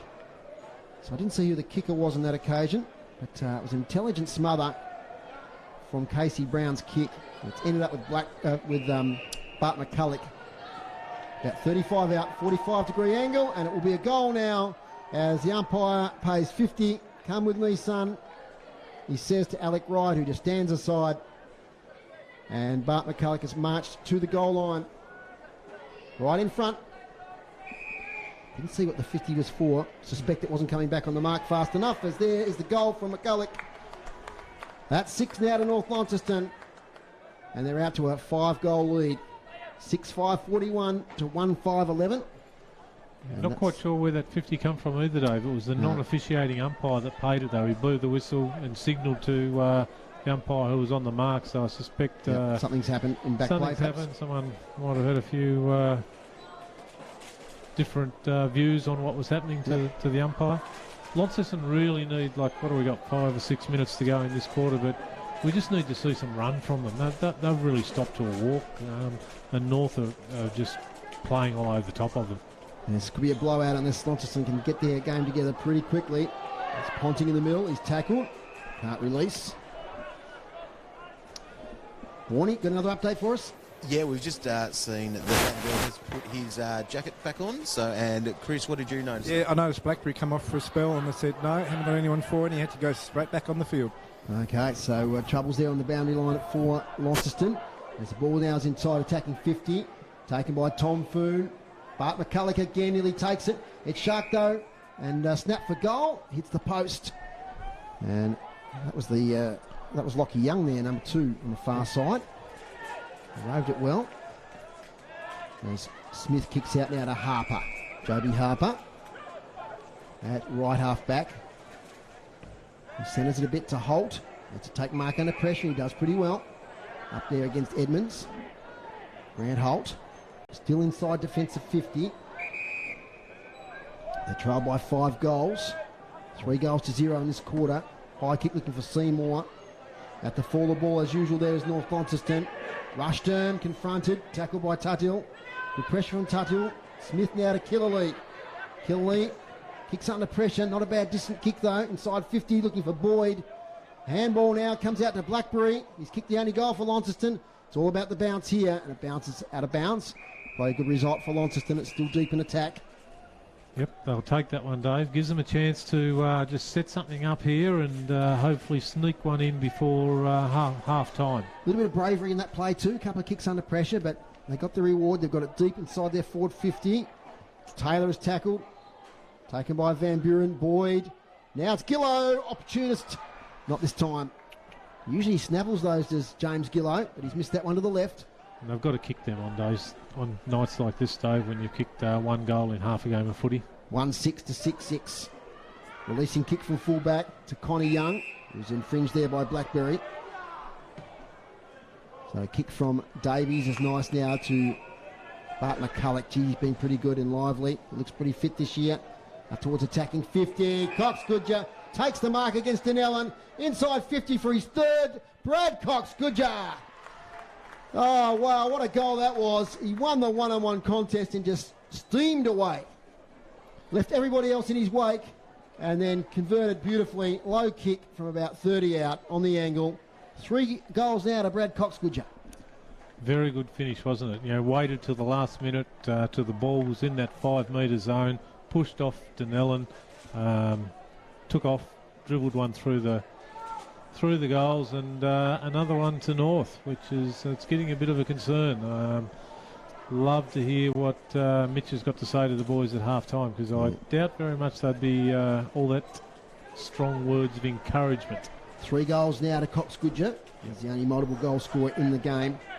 I just love watching those sort of goals. He's just got that touch of class about him.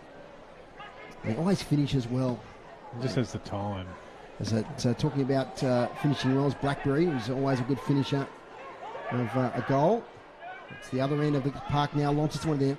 Rare inside 50 this quarter. Out it comes. Nice handball from Chug to Jacob Boyd. And that's a goal to Launceston and a badly needed one. Close to half time. A couple of young players involved there. Chug and Jacob Boyd, the number 10, who's playing forward tonight. Usually down back this year. But they've moved Alec Wright into the back line tonight and Jacob Boyd forward. And that was a pretty good goal, Maxie. It was a good finish. Good quick hands out of the pack there by young Isaac Chug. And Boyd under a bit of pressure, didn't panic and just slotted it through the middle. Just watch the replay too, Maxie. Strong effort there from Brendan Taylor. Probably a bit underrated there in that he got the ball out of the contest, got it to Chug, who proceeded to handball it to Boyd, who converted from about 30 out. Pretty much underrated, Brendan Taylor. He does a lot of that hard stuff, which goes unnoticed a lot of the time. So 30 points. Can they snag another quick one to get some momentum going into half time? 24 points is not insurmountable, but 30 points in a night like this, it's a pretty big lead. Won't be long quarter. Our first quarter only went 26 and a half. Hoping to catch up with Jay Lockhart at half time with Warney, as it's up now to half forward. Ball's taken by Jay Foon. Little look away handball. Comes out all right now to Davies. Davies on that left foot of his. Callow meets it on the bounce and lays a tackle on Harper. Not an easy effort there to tackle Joby Harper, and young Callow did it well. He certainly lifted this quarter, Joby Harper. He was very quiet in the first quarter and probably had a good half a dozen or so possessions this quarter. Leadham and Lee. Leadham does his own crumbing there. Can't quite pick it up. Lockie Young got a high tackle from Leadham. In fact, it's Davies who's getting up there. It's a pretty good season. Been really good tonight. And signals he's going to go long. And he does. Lots of players in the contest. Nice mark there by Joby Harper. Good experience there for young Callow. They flew together. Harper just a bit stronger in front. Joey Harper spent some time with Werribee Footy Club in the VFL. Thorpe gets up early. Can't take the mark. Lays the tackle though in the follow-up. He's fired up. He might have been too fired up there as he's given away a free kick. And he's going to get 50 there. Not great leadership there from Mitch Thorpe on that occasion. Richter Salter is not a known goal kicker. A few boos in the crowd. Now let's see how far the mark is taken. Backwards. Umpire approaches 50. That rule's gone out the window, hasn't it, from the beginning of the year, Dave, where you encroach that space? Been a bit more, I think it's still there, but they've been more lenient on it. Okay. It was a bit crazy at the start of the year. It was very crazy. But they've been a little bit more lenient on it in recent times. As Richter Salter, right on 50. Nice long kick to the near side. And it's thumped through for a behind. 7-7-49. Plays 2-6-18. Probably one of the shorter 50s I've seen. Yeah. And pretty close to half-time. 28-30 is on the clock.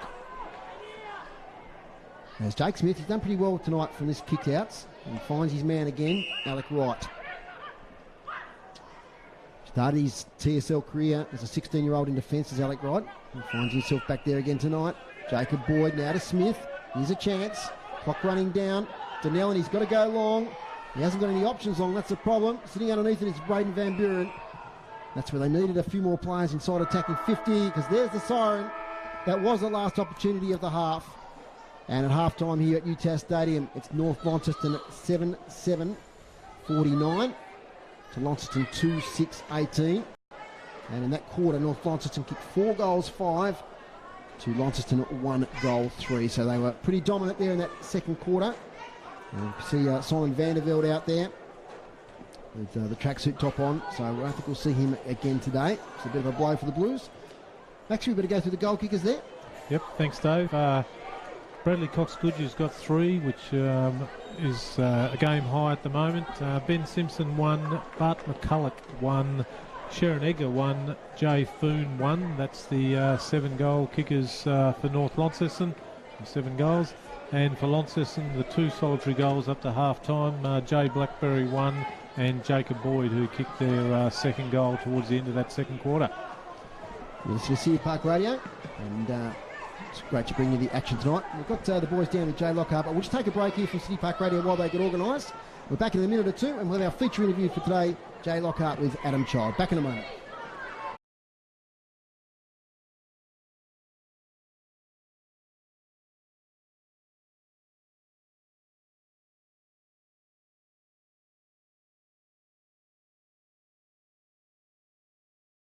McCulloch, who takes the mark. Vintage footy, North Launceston. Covering lots of ground. 45 out on this occasion. His shot misses to the near side. So 1 behind. 3-3 plays 1-3. As good as you probably get in the middle of June. As the short kick is not the required distance to Seymour. He's in trouble. Releases the ball, holding the ball. That man. That's Taylor Whitford. As Alex Lee gets it nicely to Cox-Goodger, who moves away from the contest, kicks for goal. Cox-Goodger! What a goal!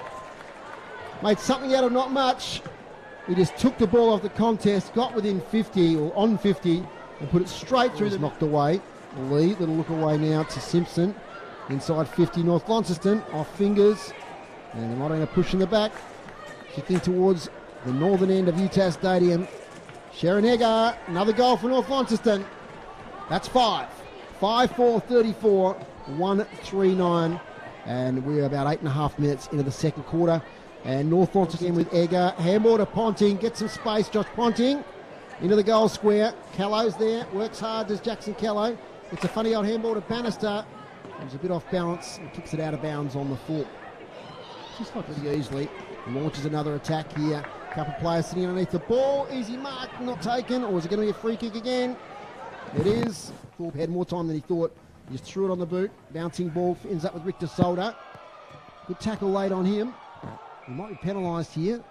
Might have been lucky there, Aaron Richter Solder. Harper. Yes, welcome back to UTAS Stadium. It's half-time here, and it's North Launceston 7-7-49, leading Launceston 2-6-18. Major goal kickers is Brad Cox-Goodger with 3. Singles to Simpson, McCulloch, Egger and Foon. and singles to Launceston to Jay Blackberry and Jacob Boyd. Without further ado, I'd like to get down to on the ground here at UTAS Stadium. And Warnie, you've got a special guest with you there. Very special guest here we have from the Melbourne Football Club, which is an exciting thing to say, especially for us coming to watch a lot of TSL action and seeing Jay Lockhart dominate there. He's got the call up to the big stage. Thanks for joining us. Thanks for having me. Now, got a couple of days off for the bye. The Melbourne Demons have the bye this week, so coming down, catch up with family and come and watch your old boys. Yeah, we've got obviously the 4 days off just for the bye this week, and we're back into it Monday, reset and refresh, ready to go. Now, you have played 7 games this year, which has been pretty exciting, especially me as a fantasy football coach, and you've come in as a cash cow, made a couple of $100,000. How have you enjoyed your 7 games experience? Yeah, it's been unbelievable so far. So obviously was only there for a week and debuted against Geelong in round 2, and we obviously haven't got the wins on the board this year, but it's been a very enjoyable year, and loving it so far and ready to get back into the second half of the year.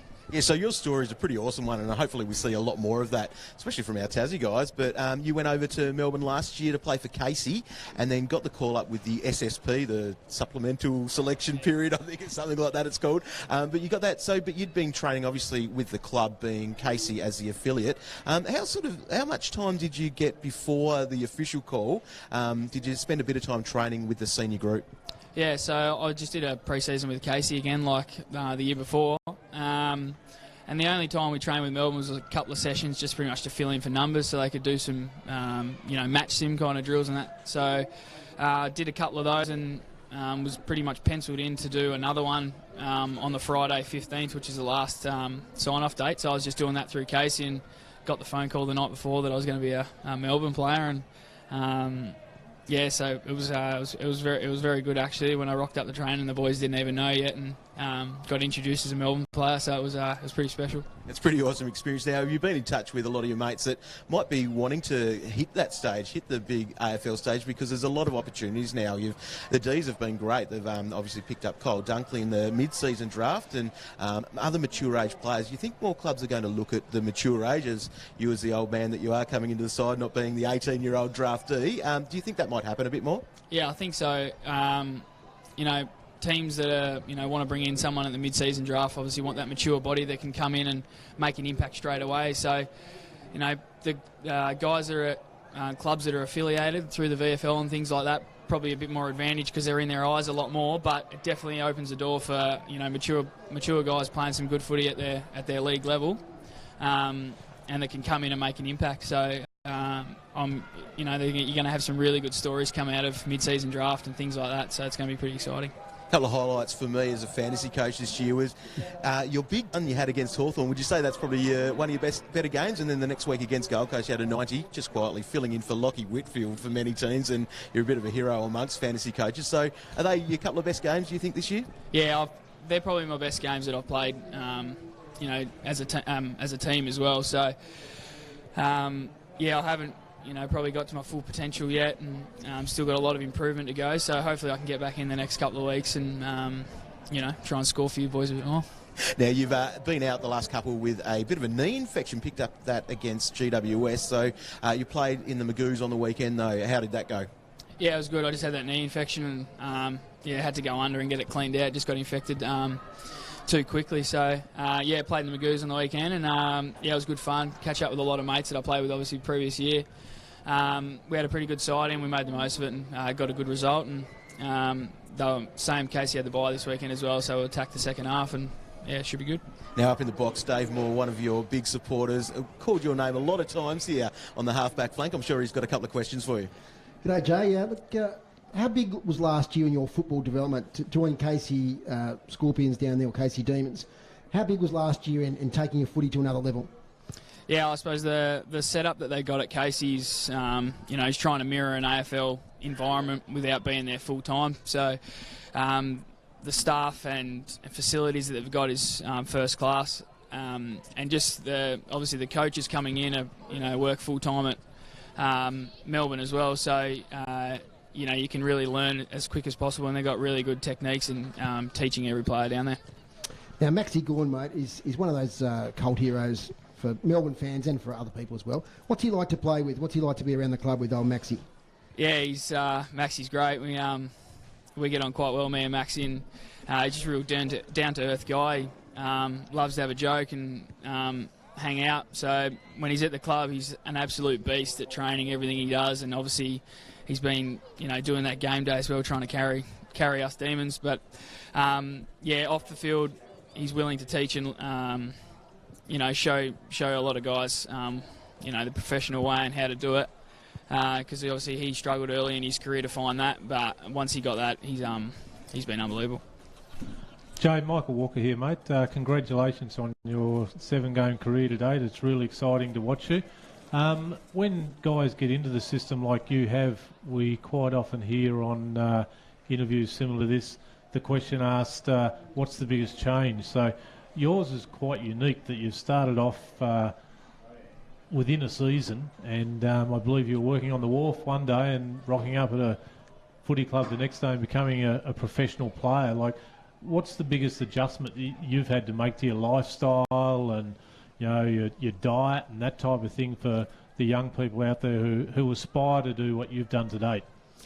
Yeah, I think obviously just using your energy for something that you actually really want to do is probably the main difference, and the workload is what you've got to get on top of very early. I obviously missed the pre-season and wish I got to do that with the guys, but just the load management that you've got to be aware of yourself, of how you're travelling and getting yourself right for the next session or the next weight session or anything like that. So it's just all about managing your load, and you've got to be smart in how you do it. So you obviously just want to get to training the next day and work hard, but then you've got to pretty much do the same thing 2 days later to get yourself right. So it's all about when you're not there and when you're not in their eyes, that's probably the most important part is, you're making sure that you're doing everything right. Diet and things like that. My diet was pretty good being at Casey, and because that's pretty demanding as well. You've got to go to work and then you've got to train 3 nights a week at a high level. So, yeah. Jay, how influential was the North Launceston environment and, say, like a Zane Littlejohn in your footy development growing up? Yeah, heaps. Obviously, this is where I started, as coming here at 15 to play seniors. 16 to play seniors under Zane, and he's obviously doing amazing things up at Brisbane, and just shows the quality of coach and person that he is to be going straight into an AFL environment from TSL. And things like Aussie Young down here and Scotty Hawkins been massive for development of all the guys down here, and still are. Fantastic. And just last one from us up here, Jay. Your goals this year will be to get back in the senior side. Have you got any other personal goals this year? Is it to be a regular senior player? Yeah, I think it is. I think there's a spot for me there in the forward line, be that pressure forward and small forward. So I've just got to make the most of my opportunities, and hopefully they come within the next couple of weeks. But I definitely think there's a spot for me there. So I'm just really keen to attack the second half of the year and work really hard. Thanks very much for your time tonight, Jay, and hopefully your Northern Bombers mates get over the line. That started pretty well. How have you seen the game so far? Yeah, it's obviously pretty dewy out here and pretty wet. I don't know if you can see it from up there, but I think Taylor hit the nail on the head at quarter time. It's a fundamentals game and contested footy game, so you get your hands on the ball clean, you can score. Beautiful. Well, thanks for your time, and good luck getting back in the side next week. Our fantasy team's needed, and we're looking forward to you racking up and taking it up to blokes like that first quarter you had against Geelong, when you had probably a bloke that you've idolised, Joel Selwood, and you're having a crack at him. Anyway, thanks for being here, mate, and good luck for the rest of the season. Thank you very much. Thanks. Thanks, Jay Lockhart there from the Melbourne Football Club. Thanks, Warnie. It's a great interview there, and we thank Jay for his time down there on the boundary line at UTAS Stadium. We'll take a short break here on the live stream and on City Park Radio, and when we'll come back, we'll set the scene for the second half.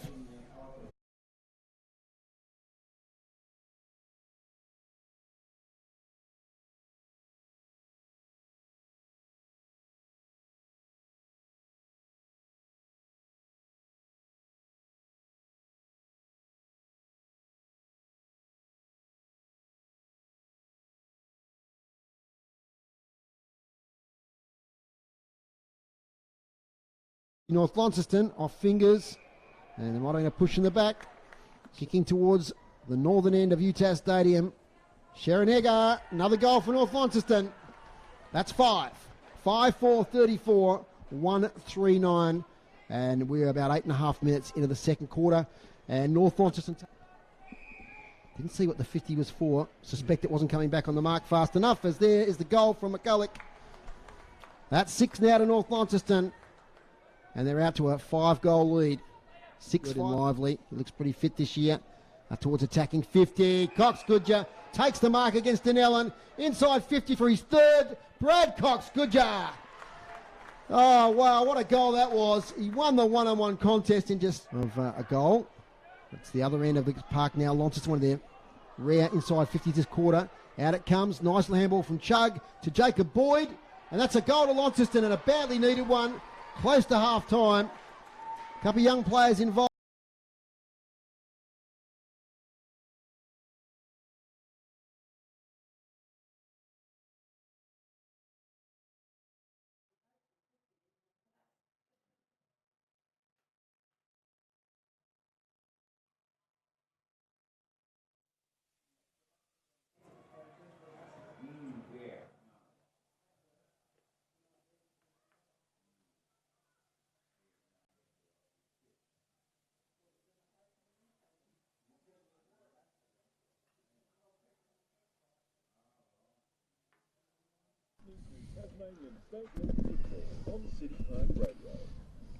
Welcome back to UTAS Stadium via the live stream on the TSL, Tasmanian State League Facebook page and YouTube, and also on City Park Radio 103.7 and 96.5. Thanking our sponsors, Telstra Stores, Quadrant Mall and Kings Meadows, open 11 to 3 on Sundays. I've got some team stats, and we'll get down to Warney in a second for some stats from the Launceston Stats boys, but the team stats at half-time, hit-outs pretty even, 25 North Launceston, 24 to Launceston, so really even ruck battle there. Clearances also even, 21 to 19, Launceston's way.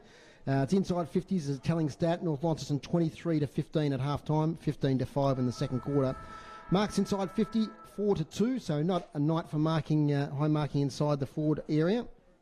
But North Launceston 4, Launceston 2, and free kicks 16 to 14, Launceston's favour. There's only 12 free kicks in that second quarter. And Warner, you got some stats there from the Lonnie boys. Yeah, Lonnie boys have handed us a sheet, and so far in the game, Joby Harper has 14 disposals, so he's leading the way with Smith 13 and Seymour 10 for the Launceston guys. The marks, they're all been pretty even across the board there. No one's sort of standing out with that information, but with Harper, with his 14 disposals, he's had 9 hardball gets, so that's sort of where he's doing a lot there, and you're seeing that his contested possessions are right up there. He's got 10 of his 14 disposals have been from contested. So, yeah, that's where the tail is for those guys there in the middle. We're seeing that Jay Blackberry, Mitch Thorpe have 8 disposals with Taylor with 7. But then again, the rest of it is pretty even across the board with how they've been playing. Fantastic interview there, Warnie, with Jay Lockhart. What a great start to his AFL career he's had. It is, and it's such a great story. I think that's the thing, and it probably gives hope to a lot of players that are having a crack and still have that dream that we might see these sort of blokes into their 20s getting a crack, and the AFL sort of opened that up a lot more, which is really exciting because it's not just the 18-year-olds being drafted. You're seeing that guys are coming through the system in a variety of ways, and so Jay, they're finding out on the last day of the that period being open, which was only I think 10 days out from the start of the season, and then with this mid-season draft where the majority of those guys were those mature age players. So I think the clubs are now understanding the value of those guys rather than sort of that whole investment in the future, which a lot of times doesn't go right. So I think that's a really exciting thing, and hopefully we can see some guys out of our state league here put their hands up and maybe follow the path as Jay did, head over to the Big Island and do some work in the VFL and show what sort of a player they are. Of course, maybe in 2021 they won't have to head over to the Big Island, Warnie, with the Devils team in the VFL, which would be a great thing for Tassie. Well, if you're behind it, Dave Moore, I'm actually surprised you weren't part of that board that that is putting the bid in and seeing the feasibility, because I'm sure that, I'm sure you'd be emptying your pockets to make sure it happens anyway. Absolutely, He's written a letter to him, Warnie. Warnie, just the conditions down there, obviously still a bit damp underfoot. Yeah, it is still, very much dewy. I think that it's affecting the ball. You can see the ball glistening in the light as well. And just a little bit of an update with Launceston, that Van der Velde hasn't come back out. He did have his jacket on towards the end of that quarter, so they've just down to 3 on the bench. Looks like a clean bill of health for North Launceston at this point anyway. Cheers, boys. We'll talk to you again there at 3/4 time. Maxie, how can they get back in the game at Launceston? Or can they?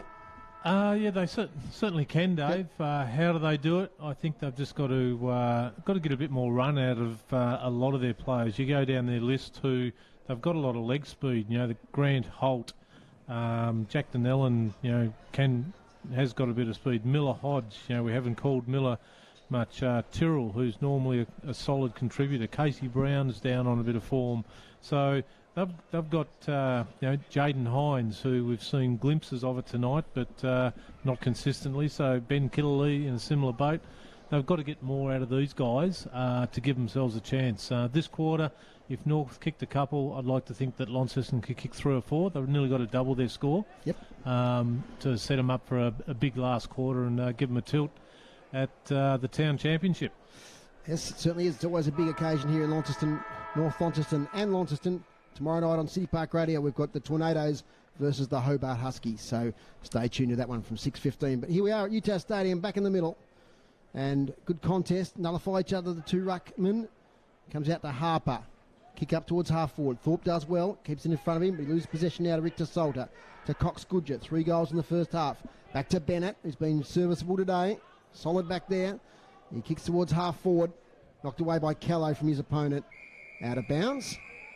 Your boundary throw in. So Jackson Callow, first game for North Launceston. Been in great form, as we said earlier tonight, with the Devils this year.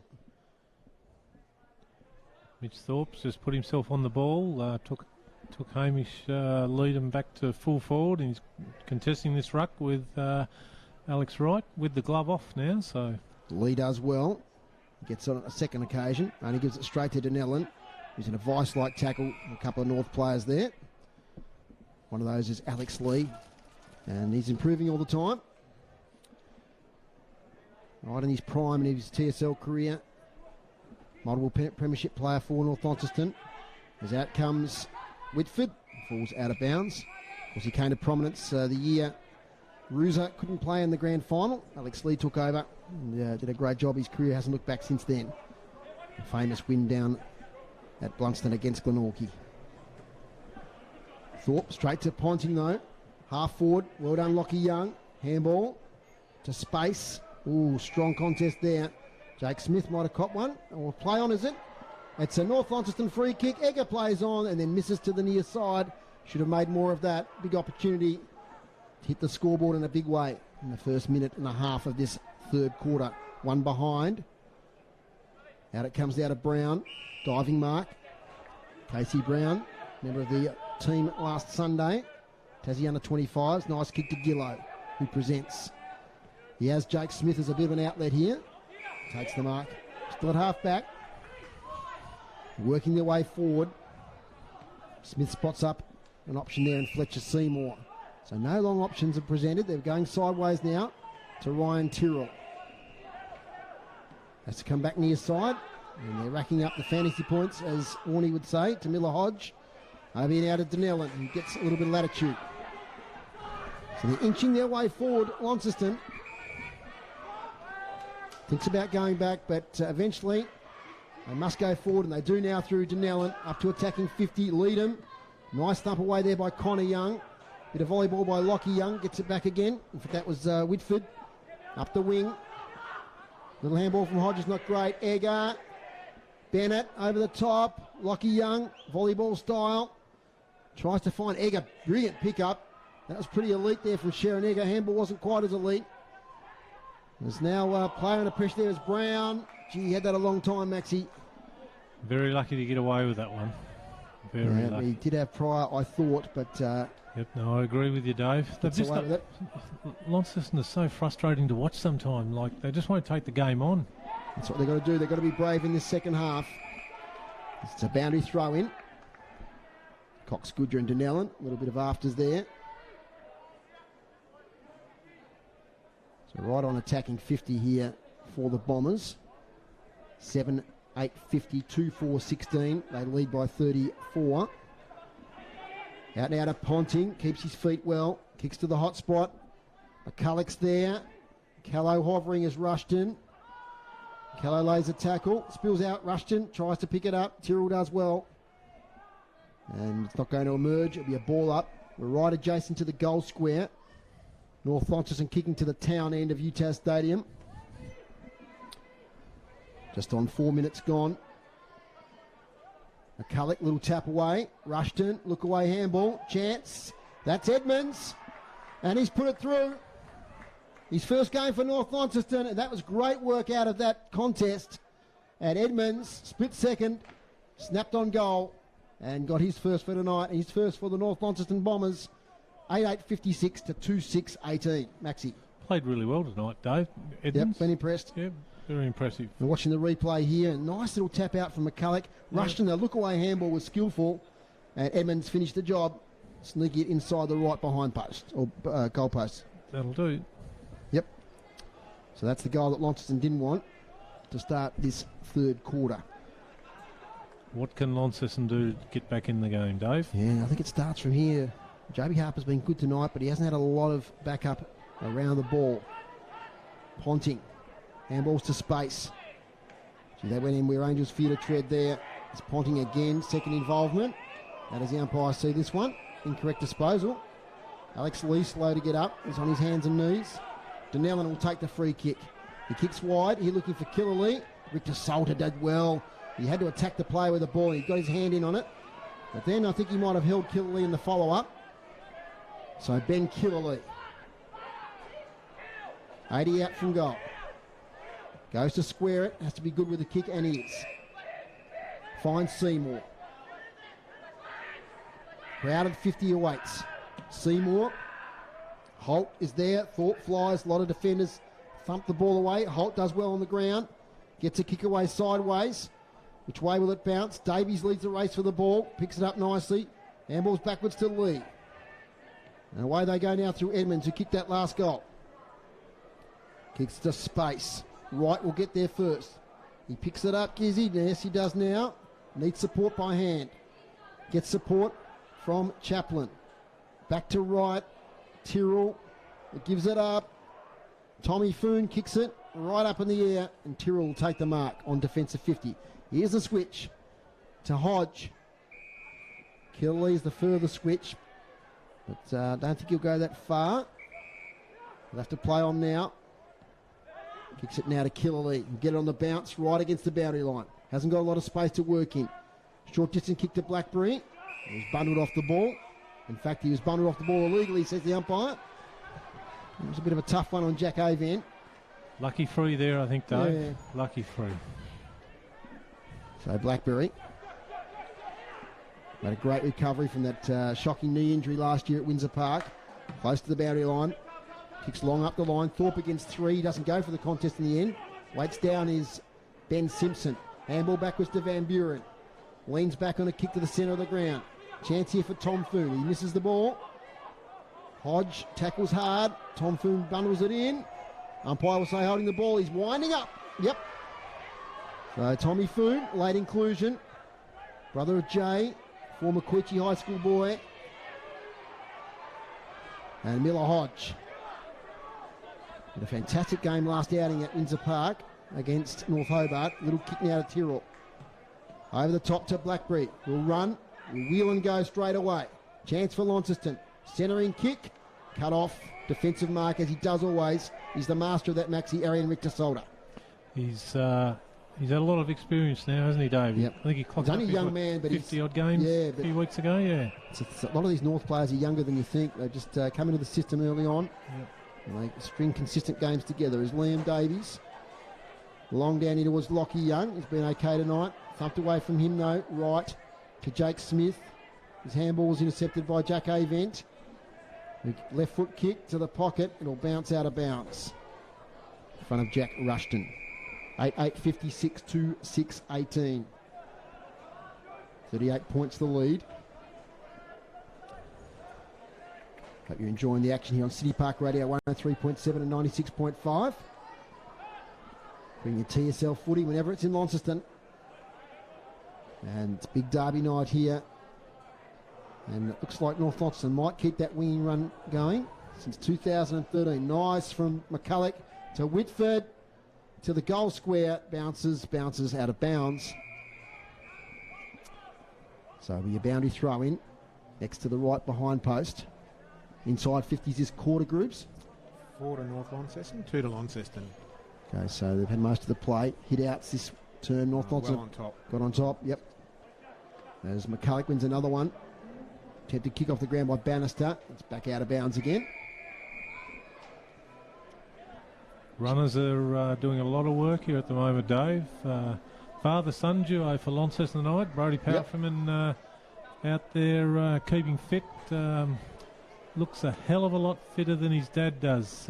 Ange, so you can pass that on to your husband when you speak to him.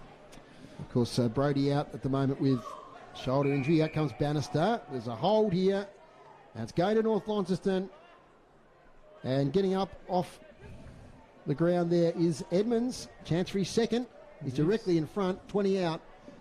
So it was in that. I'll have to look at the replay there. Didn't quite see what the free kick was for. I think it was just holding the ball, was it? Or?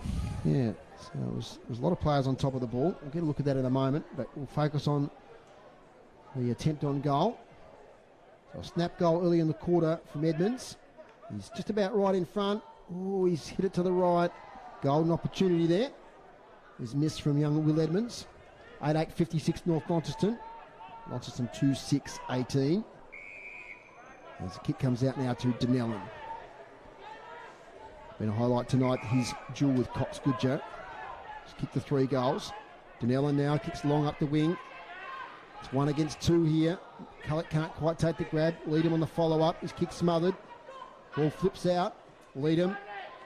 It's a thump away. Gillow can't escape from there. Ball up.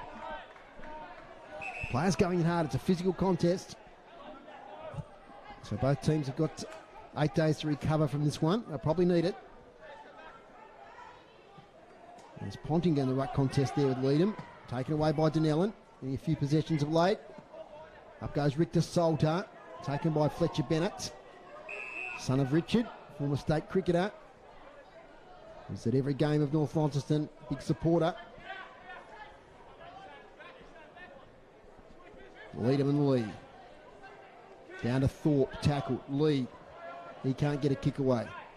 No effective possessions at all in this passage of play. As Thorpe asks for the high tackle. Ends up being holding the ball though. That's against Denellen. Taken by Taylor Whitford. He's at right half back.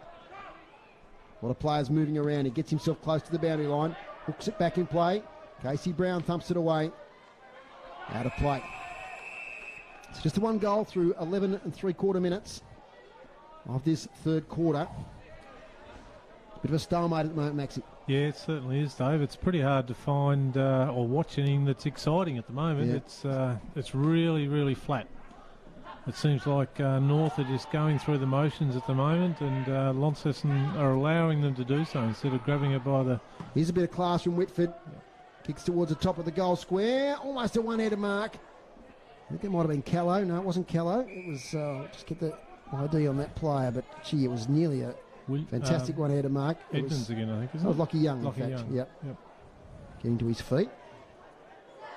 Played a bit of footy with Scottsdale last year, Lockie Young. Chaplin gets a hit out only as far as Bannister. He might have been held a bit long. Eggers tackled. He's not releasing, so it'll be a ball up. We're about 25 out. Now those Hawks go in groups. I'll have a check, though. He's going to have a check. Big Hawk supporter. Morty on the boundary's a big Bombers supporter. Sure, he's looking at the fantasy numbers as we speak. As Callow knocks it to the ground. Chance here for North against the boundary line. That's Whitford. It's out of bounds.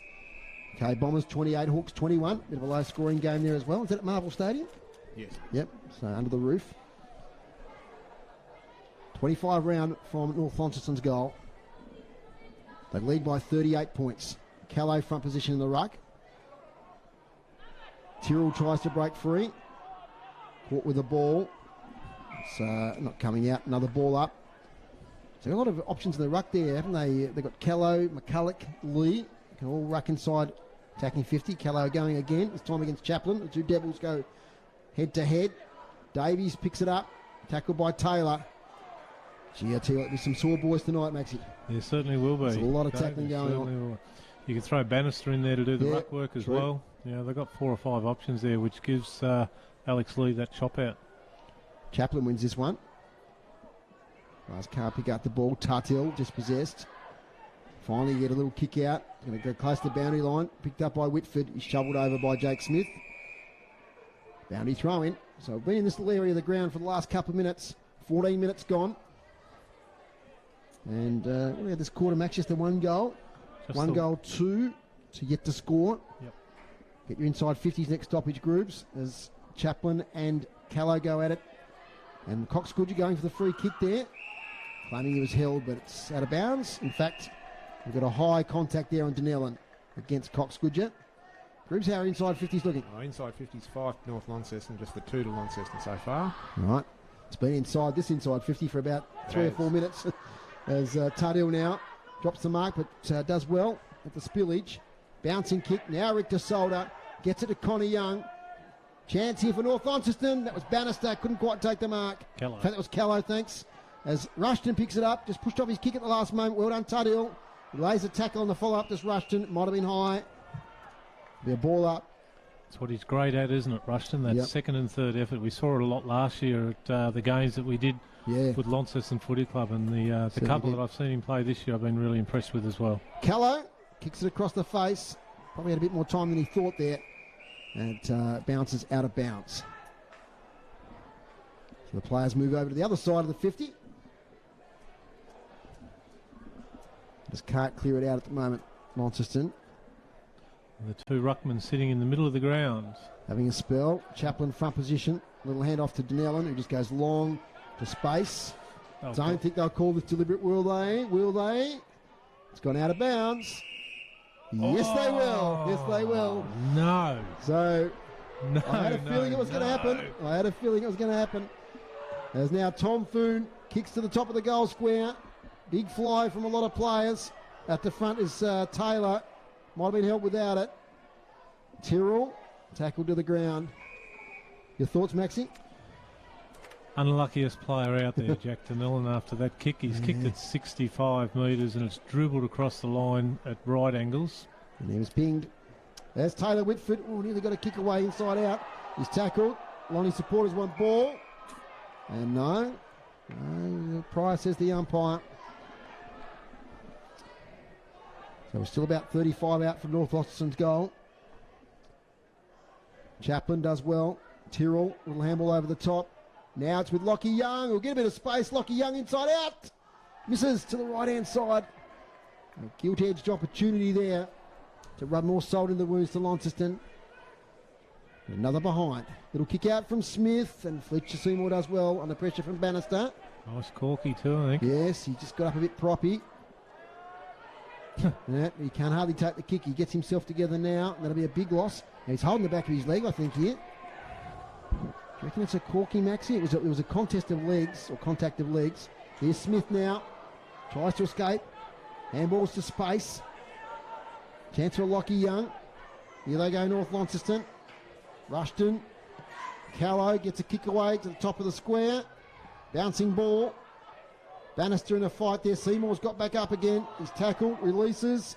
Eggar. Is that a high tackle? It is. It'd be a shot on goal for North Launceston. And I'm pretty sure that's Sharon Eggar. Yes, it is. We've got the high tackle. Now, Fletcher Seymour, I've lost him now. He's recovered from that. Yeah, I'm still watching him. I think it's just a corky. Yeah, we'll get the boys onto that one on the boundary. He's sort of limping off. Anyway, Sharon Eggar, about 30 out. Bit greater than 45-degree angle. We're right behind it here at UTAS Stadium. You can see down the camera lens here, viewers of the stream. Sharon Eggar, no problem. He puts his ear to the crowd there for a response, but he gets a few boos. But Sharon Eggar kicks another goal for North Launceston, 9-10-64 to 2-6-18. 2 goals to Sharon Eggar. That's his second, Dave, yep. Second for the night. Very nice polished finish there by the Tasmanian under-25 state representative, the youngest one who was in the team, and looking forward to many more games, he said. Yeah, he kicked a nice goal. When I say nice goal, he got the mark in the goal square, but he positioned himself very well last week to kick that goal, which was a highlight for him, wearing the map. Well, 19 scoring shots to 8. It tells a tale, and inside 50s, 7-2 in this quarter. But a long time that ball was inside the attacking 50. Here they go again. Ponting to Whitford. Kicks to half forward to Edmonds. I think we'll see him in the side in weeks to come. He's had a great game tonight, Edmonds. In attacking 50. Lonnie defence under pressure again. Jake Smith working hard. Gets it back to Hodge. His kick semi-smothered by Callow. Snap on goal, Jackson Callow for his first goal. This is to the near side, one behind. Leading goal kicker in the NAB under-18 competition too, Yeah, Jackson Callow. Great season. Gee, that was a good mark. And a good kick out too from Smith to Harper. Chance to launch something. Nice kick to Tuthill. And that's good link-up footy from the Blues. Haven't seen much of that tonight. To half forward, it clears the head of Mitch Thorpe. The dangerous Holtz there. Connor Young, ever reliable. To Van Buren. To Richter Salter. To Connor Young. Gee, they do well across half-back. In the blink of an eye, they've cleared it out of the danger area. It's out of bounds. Gee, they work well, don't they, that North defence? Yeah, they do, Dave, and they have done for quite a few seasons now. Just getting back to the Launceston transition there, like it was really effective ball movement until the kick coming into the inside 50. Like Mitch Thorpe, big, hard, solid lead out. He just needed it propped out in front of him, but the kick went astray, straight into North Launceston's hands, turnover, and we're back on centre wing with North again. Ponting to Cox Goodger. He held it a while. Ponting to Foon. Just sloppy work by hand there from the North veterans. Still close to the boundary line. Gee, Taylor Whitford's done some hard things. Hasn't had a lot of possession, but gee, he leads the way as far as endeavour and hardness at the ball is concerned. Certainly changed his role the last 12 or 18 months, hasn't he? Like since he's taking on this coaching gig, he's instead of being instrumental in the middle in everything that happens, he just sort of sits back and watches it unfold a bit more and probably coaches from the field a little bit. It'd be really interesting to find some comments about some of their players about how much input he does have on the ground. Free kick at half forward to Mitch Thorpe. Probably on a night like this a little bit too far out to score. He often plays on from this situation, but the angle's a bit stiff and he goes short. Spots up a player. Nice thump away from Ponting there. It might have been Davies. It's now with Cox Goodger to Richter Salter. Over to Lee, who does the intelligent thing, but he doesn't do the tap very well. Taylor to Thorpe. Thorpe inside 50. Waiting back there is Davies again. And gee, they replace the players that they lose. They replace them with the likes of Davies and Van Buren, Maxi. They're good players, seasoned players. Handy pickup from the coast, wasn't it? Absolutely. As Jackson Callow takes the ball, thumps it to half forward. Nice kick and nice mark to Bart McCulloch. He wheels around to attacking 50. Almost a mark there to Edmonds. Tackled from behind, but gets a kick away. Meeting the ball is Tom Foon. Little fumble. Can't pick it up. Tracks it now. Nicely to Cox Goodger on the boundary line. He kicks it out of bounds on the full. So free kick. 22 minutes. Won't be a long quarter this one with just the 2 goals kicked. Inside 50 is 9-5. Probably doesn't really bear out the dominance North Launceston have had. He had time in forward 50. Probably about 85%. Minimum, I reckon, Dave. At least 80-85%, I would have thought. Long kick out of defence by Miller Hodge. On the far side of UTAS Stadium. A few hardy souls over there in this cool night. Jackson Callow now with Leadham. Does well, the big fella, but his kick off the ground goes to Davies. They can set up here again, North Launceston. Goes wider. Spots up Cox Goodger. Handballs to Ponting. Here they go, North Launceston. Kick is close to the boundary. Egger nearly traps it. On the follow-up is Smith. Doesn't waste any time. Hacks it out. Almost a nice mark to Gillow. Leadham roving again. Gee, he does a lot of that. And that's like a rugby game at the moment where it's going to come straight back again. Van Buren. Little kick to Cox Goodger. Fletcher Seymour's back out there moving okay. So that's good to see. Not a serious injury there, Dave. That's Maxi as Ponting. He just racks up possessions. Not a flashy player, but gee, he's hard-working and links up in a lot of their forward movements.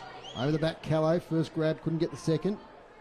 Rushton. Handballs to a player under pressure who gets slung to the ground. No, very hard tackle there. That might have been Whitford who's getting up. Certainly was. Close to North Launceston's goal. 9 minutes of the third quarter. Chaplin. There might be a free kick here. Umpire spotted something. It's going the way of Jack Tuthill.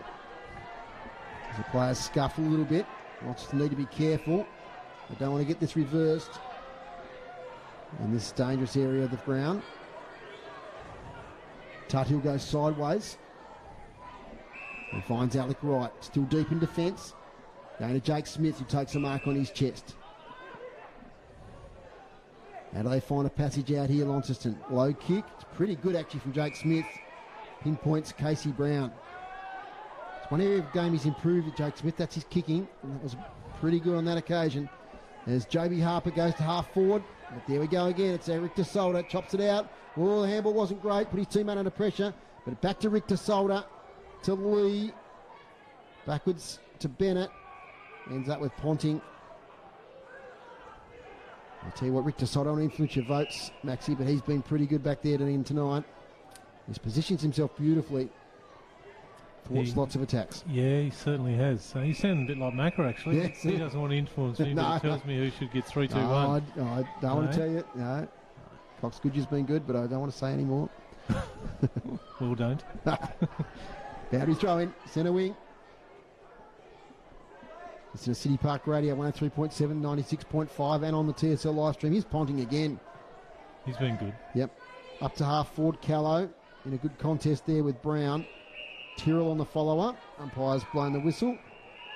There's something going on. Maxie, I didn't see it. It was on the wing, but it's going to go Launceston's way to Tuthill. So Tuthill backs himself. That's what they need to do, the Blues. To half forward to Grant Holt. Now a chance. He wheels and goes to Thorpe, front position. Held up too long. Easy thump away there for Van Buren. It's three-quarter time. Only 25 and a half minutes, or a bit over, in that third quarter. And the score at three-quarter time is 9-11-65. North Launceston. Launceston 2-6-18. In that quarter, we had 2 goals, 4 to North Launceston. No score at all to Launceston in the AFL, Maxi. And an update at Marvel Stadium between two of the 80s heavyweights, Dave. It's the Bombers 6-6-42 leading the Hawks 4-4-28. That's just 23-minute mark of the second quarter. So Essendon up by 14 points. Maxi, the goal kickers here. Yep, the goal kickers, Dave. Cox Goodger still leads the way with 3. Benny Simpson has 1. Bart McCulloch a single also. Sharon Edgar's chipped in with a couple. Jay Foon 1 and Will Edmonds 1 in the third quarter. Could have easily had 2 but missed a easy set shot. And for the Launceston Football Club, David, we have Jay Blackberry 1 and Jacob Boyd 2, both kicked in the first half. And scoreless in that quarter, which isn't good for a state league side.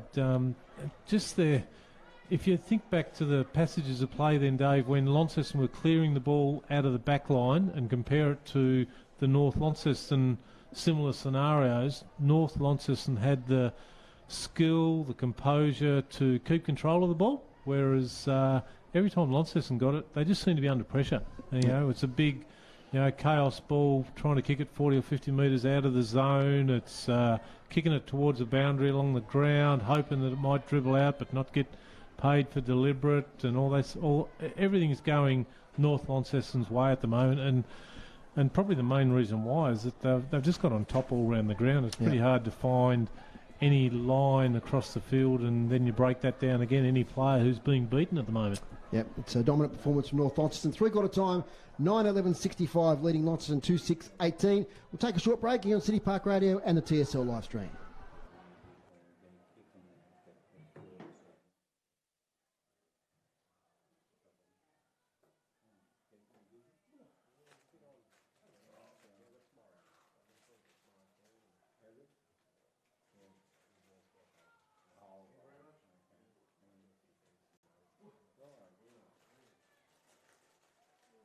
Jake Smith might have caught one. Or play on, is it?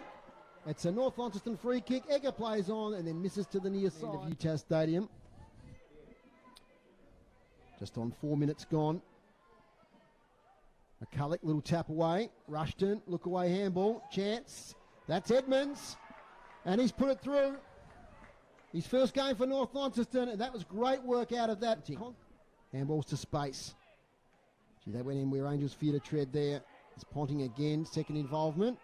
How does the umpire see this one? Run going since 2013. Nice from McCulloch to Whitford to the goal square. Bounces out of bounds. Keeping fit, looks a hell of a lot fitter than his dad does, Ange, so you can pass that on to your husband when you speak to him. Of course, Brody out at the moment with shoulder injury. Out comes Bannister. There's a hold here. And it's going to North Launceston. And getting up off. So instead of grabbing it by the... Here's a bit of class from Whitford. Yep. Kicks towards the top of the goal square. Almost a one-headed mark. I think it might have been Callow. No. Now Richter Solder gets it to Connor Young. Chance here for North Launceston. That was Bannister. Couldn't quite take the mark. Callow. In fact, that was Callow, thanks. As Rushton picks it up, just pushed off his kick at the last moment. Welcome back to City Park Radio's coverage of the TSL game here tonight between North Launceston and Launceston, also on the TSL live stream as well. Pleasure to bring it to you. Three-quarter time, it's North Launceston 9-11-65, Launceston 2-6-18. And some of the team stats to three-quarter time. Hit-outs, North Launceston 39-34. Clearances, North on top there 33-26. And I think Alex Lee certainly got on top in that quarter. Inside 50s, 34-21, 11-6 in that quarter. The the Bombers up in that one. No marks inside 50, Maxi, for that whole quarter. Is that right? Yep. Yeah, wow. It's only 6 for the whole night, so yeah, probably testament to the conditions there. Yeah, it is definitely. Mind you, we've seen some good solid one grabs, but they were probably early in that second half, Dave, so... early in that first half, sorry. Launceston huddle is just breaking up, and so we'll get to the boys in just a moment. And free kicks, 25 to Launceston, 19 to North Launceston, 9-5 that quarter in favour of the Blues. So I think Warney is down there. Not sure if he's got the mic or not. He's just walking off the ground. And Chris Sayer will join him in just a moment for a bit of a report. And Warney, can you hear us down there? What do you got for us? I am here, boys. Just been with Launceston, and yeah, I guess Thorpe was pretty happy with their effort so far. So that's been a big tick for them. But just they need to be a lot more polished when they've got the ball. Very scrappy, and I think that's something that they want to try to lift there. They said that they're going to push some of the more experienced players forward here just to try to get something happening, because clearly they are down by a fair bit when they need to kick 8 goals to get themselves in front. And Chris has just run over from the North Launceston huddle. And what did you get out of that, mate? I got about 10 seconds for the... for the sprint. Yeah, Taylor Whitford wants to open it up more. He's, of course, a very happy boy. Still wants to take it in deep, but just wants to open up play. But very little else he had to say, so he's very happy. No worries. And boys, not a great spectacle in that quarter, and obviously the conditions playing a big part in that. Yeah, it is, and I guess that's the thing. It feels as though it's getting dewier and dewier each time we're out here, but yeah, it is. It's starting to get a bit chilly too. As soon as you get out onto the ground, it does drop a couple of degrees, I would say. We're probably down around feels like 5 by now, Dave. Now, we saw Fletcher Seymour come off in that quarter, and I see him on the bench there now. Any concerns there? They didn't do anything with him. He sort of came off and limping around. Like, just looking at him now, he's sort of having a bit of a kick of the legs, and he was giving his thigh a rub. I just think a good old traditional corky he's got there in the back of the leg. So that's probably why it's giving him a bit more grief than anything else. No worries, Warney. Try and get the winning coach. Probably be Taylor Whitford at the end of the game if we can get a grab with him. If I was a betting man, I'd put my money that I'd be going to talk to Taylor Whitford at the end of this. Thanks, Warney, there in the boundary, and thanks to Chris as well. 47 points is the margin leading into the last quarter. And I think you're spot on with the corky call there, Maxie. And Fletcher's sort of up and about there. I think he'll come back on in just a moment. Thanks to our sponsors, Telstra Stores, Kings Meadows and the Quadrant. And they're open Sundays on 11 to 3. Thanks for your support. Last quarter action. Beautiful bounce by the umpire. As it's Leadham in ruck there, winning the tap for the first time in the last quarter. Straight to the bottom, straight to the edge of the centre circles there. And the players emerge. So big games in the TSL tomorrow. I think are really interesting ones at North Hobart. Can they win their first game for the season? Some good players back in. As Cox Goodger goes this way and that way, gets the handball sideways. And it's now on the far side for North Launceston. Nice mark taken there by Hodge. It's been pretty good tonight. He goes sideways to Harper. He hasn't stopped trying. He's looking to switch now. Not a bad kick here to kill a lead. Takes on the bounce. He's confronted. Handball, just gets it to Tyrrell. Not bad there, Ben Killerlee. Tyrrell inside 50. Soft hands. As the ball now ends up with Davies, who loses his side of it for a moment. Gets it back to Van Buren. The two North West Coast boys combine. Nice kick, Van Buren. That's pretty good. It's the coach on the chest. He wheels and goes. Oh, does well. He gets around young Tuthill. Shows his experience there. Up to attacking 50. Over the back of Casey Brown now to Lockie Young. Dribble kick to the square. That's Tuthill again. His handball looking for Jacob Boyd. Does pretty well in the end. Get the kick off the ground of Blackberry, and that was great vision from Blackberry to Jaden Hines. Back to Blackberry. They've worked this out all right. Little kick sideways. We'll find Miller Hodge. Good work from the Blues there. They were under a lot of pressure and pretty sharp skills. The kick, not a great one. Chopped off. North Launceston chance now. Picked up there by Lockie Cocker. Not a great handball. He gets a second opportunity. Gets stripped of the ball. Coming through is Tuthill. And how's that one going to go? No, play on. There's Hamish Leadham up here towards Thorpe in a wrestle. Well done, Rick Tasolda. He's done pretty well tonight on Mitch Thorpe. As they work it out now, the mark is taken there by Cox Goodger. As now, looks like there's a free kick back on play. Oh, Jay Foon there. Needs to be careful. He's going to get the free kick back here, is he, or is it going to be advanced?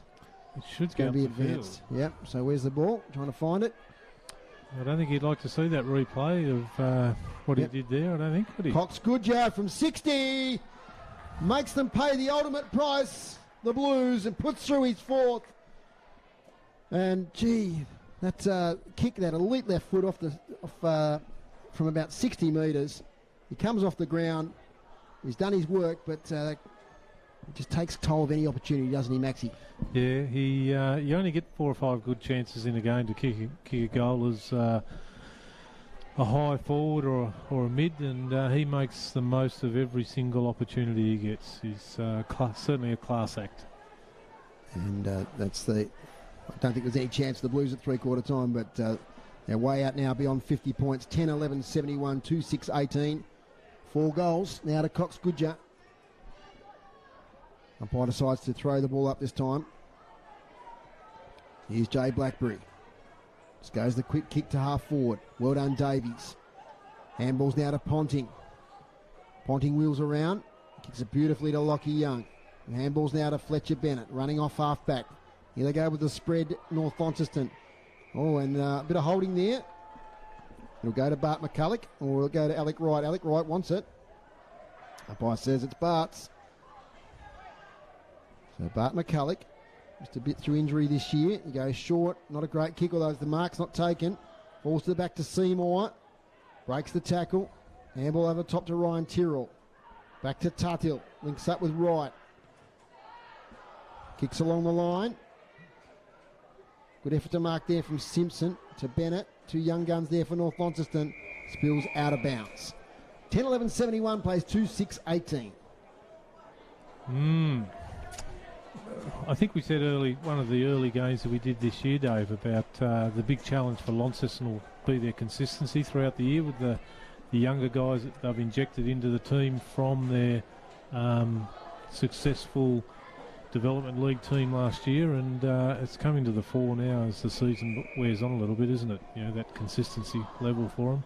Yeah, I think they'd probably, the game's not over yet, but I think they'd view this as the most disappointing effort of the year. They've been competitive in all games. Even the first game against North Launceston at Windsor Park, they were right in it. But tonight, they just haven't been up to the task.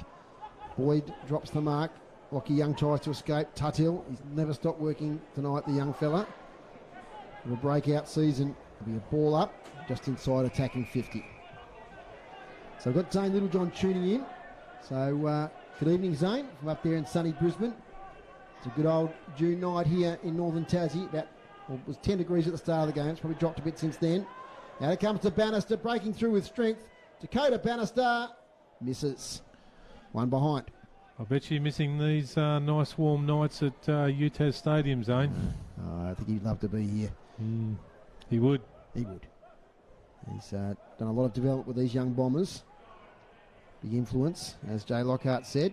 Short kick comes out to Tuthill. He's almost best on at the moment for Launceston. Maxie. He's been great tonight, Jack Tudhill.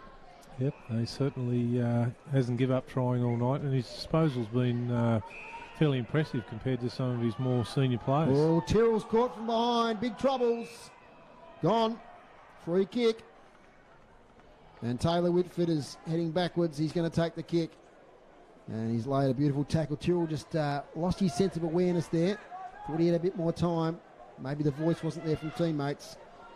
He got caught red-handed. And Taylor Whitford, we know what a lovely set shot for goal he is. Well within range. As Cox Goodyear comes back on the ground. Want me to put it down now, Dave, or not? No. No. Still got to convert. Okay. 45 out, slightly right of centre. Umpire's moving to his right. He missed it. Not an easy night to score goals, has to be said. A slippery ball, but disappointed with that one, Taylor. 10-13, plays 2 goals, 6. Alec Wright leans back in a kick, up here towards Denellen. Marks unopposed on defensive 50. Off to Smith. Smith handballs to Blackberry under pressure. Has to go backwards to Denellen. Good vision by Blackberry. Denellen's tackled. On to Smith. They're getting out of trouble here. They do it pretty well. Ryan Tyrrell. So 3 Blues players worked it out really well from defence. And now it's with Seymour. Stops and props. Left foot. Up towards attacking 50. Charging out as Fletcher Bennett. Liked his game tonight. And delivers it beautifully to Cox Goodyear. Hands in it short distance there to Dakota Bannister. The kick's long. Up here looking for the key forwards and McCulloch and Callow. Alec Wright does well. Thumps it away from the front. Follow up. Callow knocks it out of bounds. 10-13 plays 2-6. What do you made of Jackson Callow's debut, Maxie? Yeah, look, he's been serviceable, hasn't he? He's hasn't set the world on fire, but you got to remember that he's only a 16-year-old kid too. Yeah. Built like a 24-year-old. And not the conditions that that probably suit him. For a good, strong, key, hard leading forward, it's not the ideal conditions for him on a slippery night, is it? Cox Goodyear got the handball away. Davies was in there. Smith gets away to Holt. His handball to Seymour. Seymour short distance kick. Looks for and finds a teammate over there in Taylor. Taylor squares it off to Boyd. Now to Holt on centre wing. Grant Holt here looking for Blackberry, who takes the mark. His knees dug into the turf, but all good there. Probably too far out to score. Man of the mark is right on the paint. He might be having a crack, Jay Blackberry. I think he's pretending he's going to have a crack here, David. I think he's just waiting for something to happen, and there isn't anything. No one's leading. There's no movement at all. Yep. He might be within his range here. He's a good long kick, Jay Blackberry. He's going to have a crack, is he? He winds up now from right on 50. Not a bad attempt. Jay Blackberry hits the post. He certainly had the distance, Maxie. There's no doubt about that. It wasn't a bad effort. 2 balls on the ground. I'll have to pause for that one. It was a good effort, really good effort. Halfway up the post, would have went 60 metres. Jafu. Speaking of long kicks, there's a beautiful long kick out of defence. Nice mark in front, taken by Edmonds. Great debut for the Bombers. Of course, he's played with Launceston previously. Jack Russian, nice one at mark, but then the handball does all right in the end to Mark McCulloch. Cruising by now is Whitford. Kicks to half forward. Marked on the chest there by Callow. He wheels around, centres the ball. Bannister with strength. And pretty quiet night, Dakota Bannister. Hasn't got amongst the goals as yet. Does the hard things, as we know.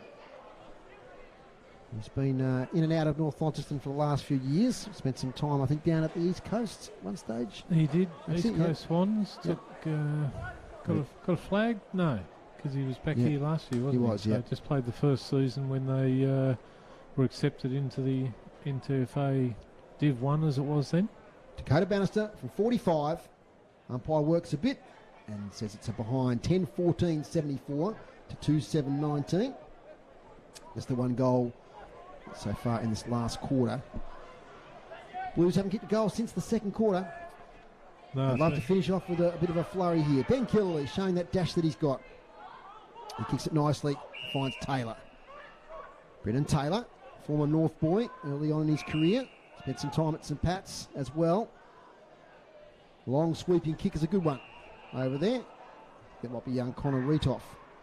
He kicks inside 50, but pretty aimlessly, and Van Buren He's been great again tonight. The whole back six have been fantastic for North Launceston. Off to Tom Foon, late inclusion. Little chip kick to Richter Salter, who's confronted there and then has to get the handball away to Cox Goodger. Little chip kick to Bannister. Here they go again, North Launceston. He wheels round straight away. Kicks up here towards the square and it bounces. It bounces through. Dakota Bannister. Well, he had the set shot a minute ago and missed that one. And then on the right foot from about 45, casually slots it through on the bounce. 11-14, 80 North Launceston. Launceston 2-7-19. A big couple of minutes there for Bannister. And he's a key player, isn't he? Because his strength and his know-how around the goals. Yeah, no, certainly he knew where they were then. Got the right bounce too, though, Dave, but nicely shepherded through by, I can't recall who that was in the goal square there, who shepherded it through. Well, it's Sharon Egger. I said 45, actually, Max. It was actually 55. Yeah, he was outside the 50 when he kicked that. I didn't want to correct you again tonight, Sorry, David. yeah, it's been a long night, but it has. We're getting there. Great work too tonight, Dave, running solo. That's okay. It's always good fun to be out here watching TSL footy, even on cool nights like this. As Joby Harper now kicks it forward. Almost a mark there. In fact, it's paid to Isaac Chugg, who had a bit of it early. It's faded a little bit.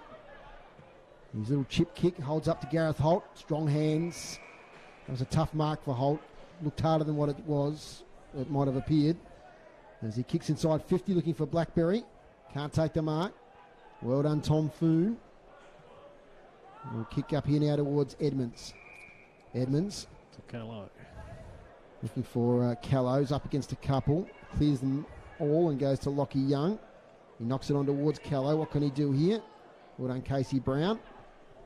That'll be a ball up.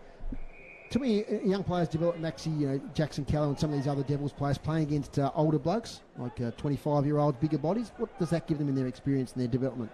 Oh, look, I think it just gives them a greater awareness of what they need to do to... Cox Goodger, sorry, Maxi, we'll get back to that. Kicks towards the goal square. Thumped away by the Lonnie defence. As Rushton keeps it in to Egger.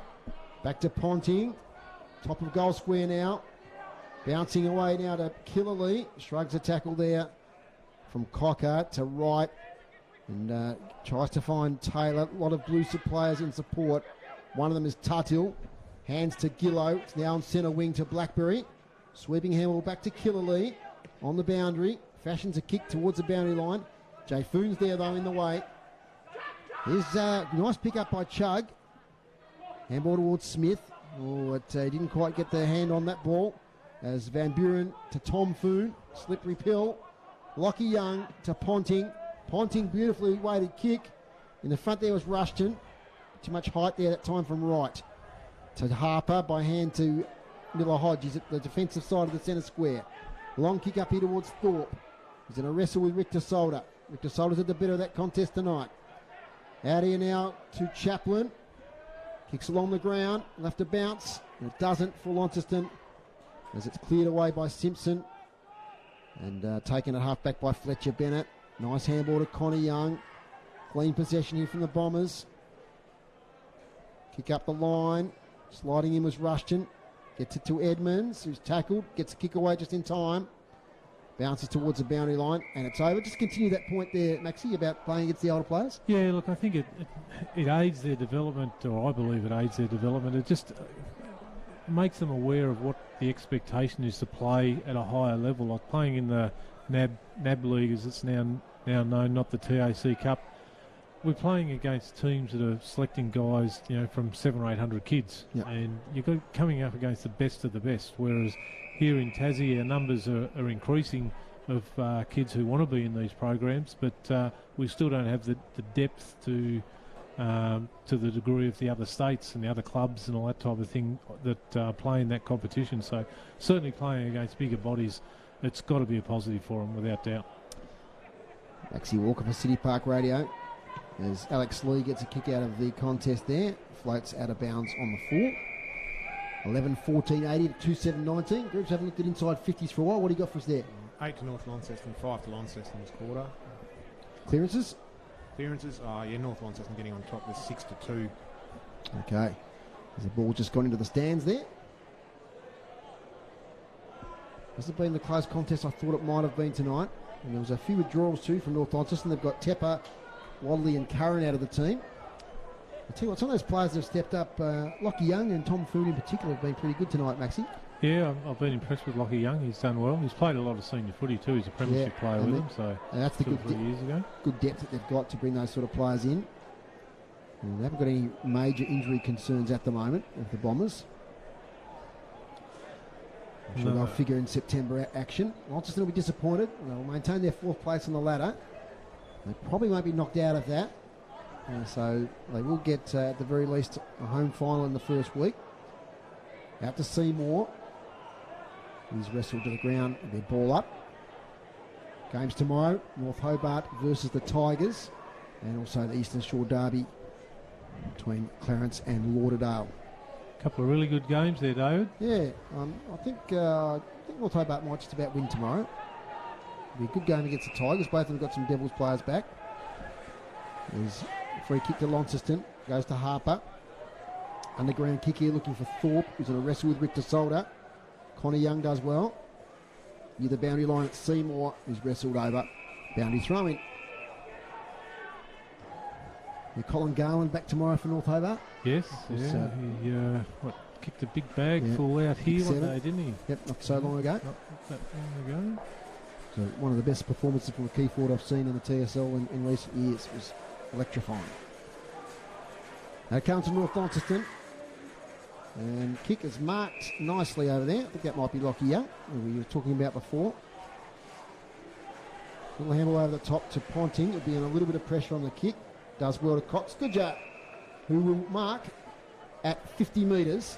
Now, he's going to wheel. He's thinking about wheeling around. Don't give it off, Brad. Have another go.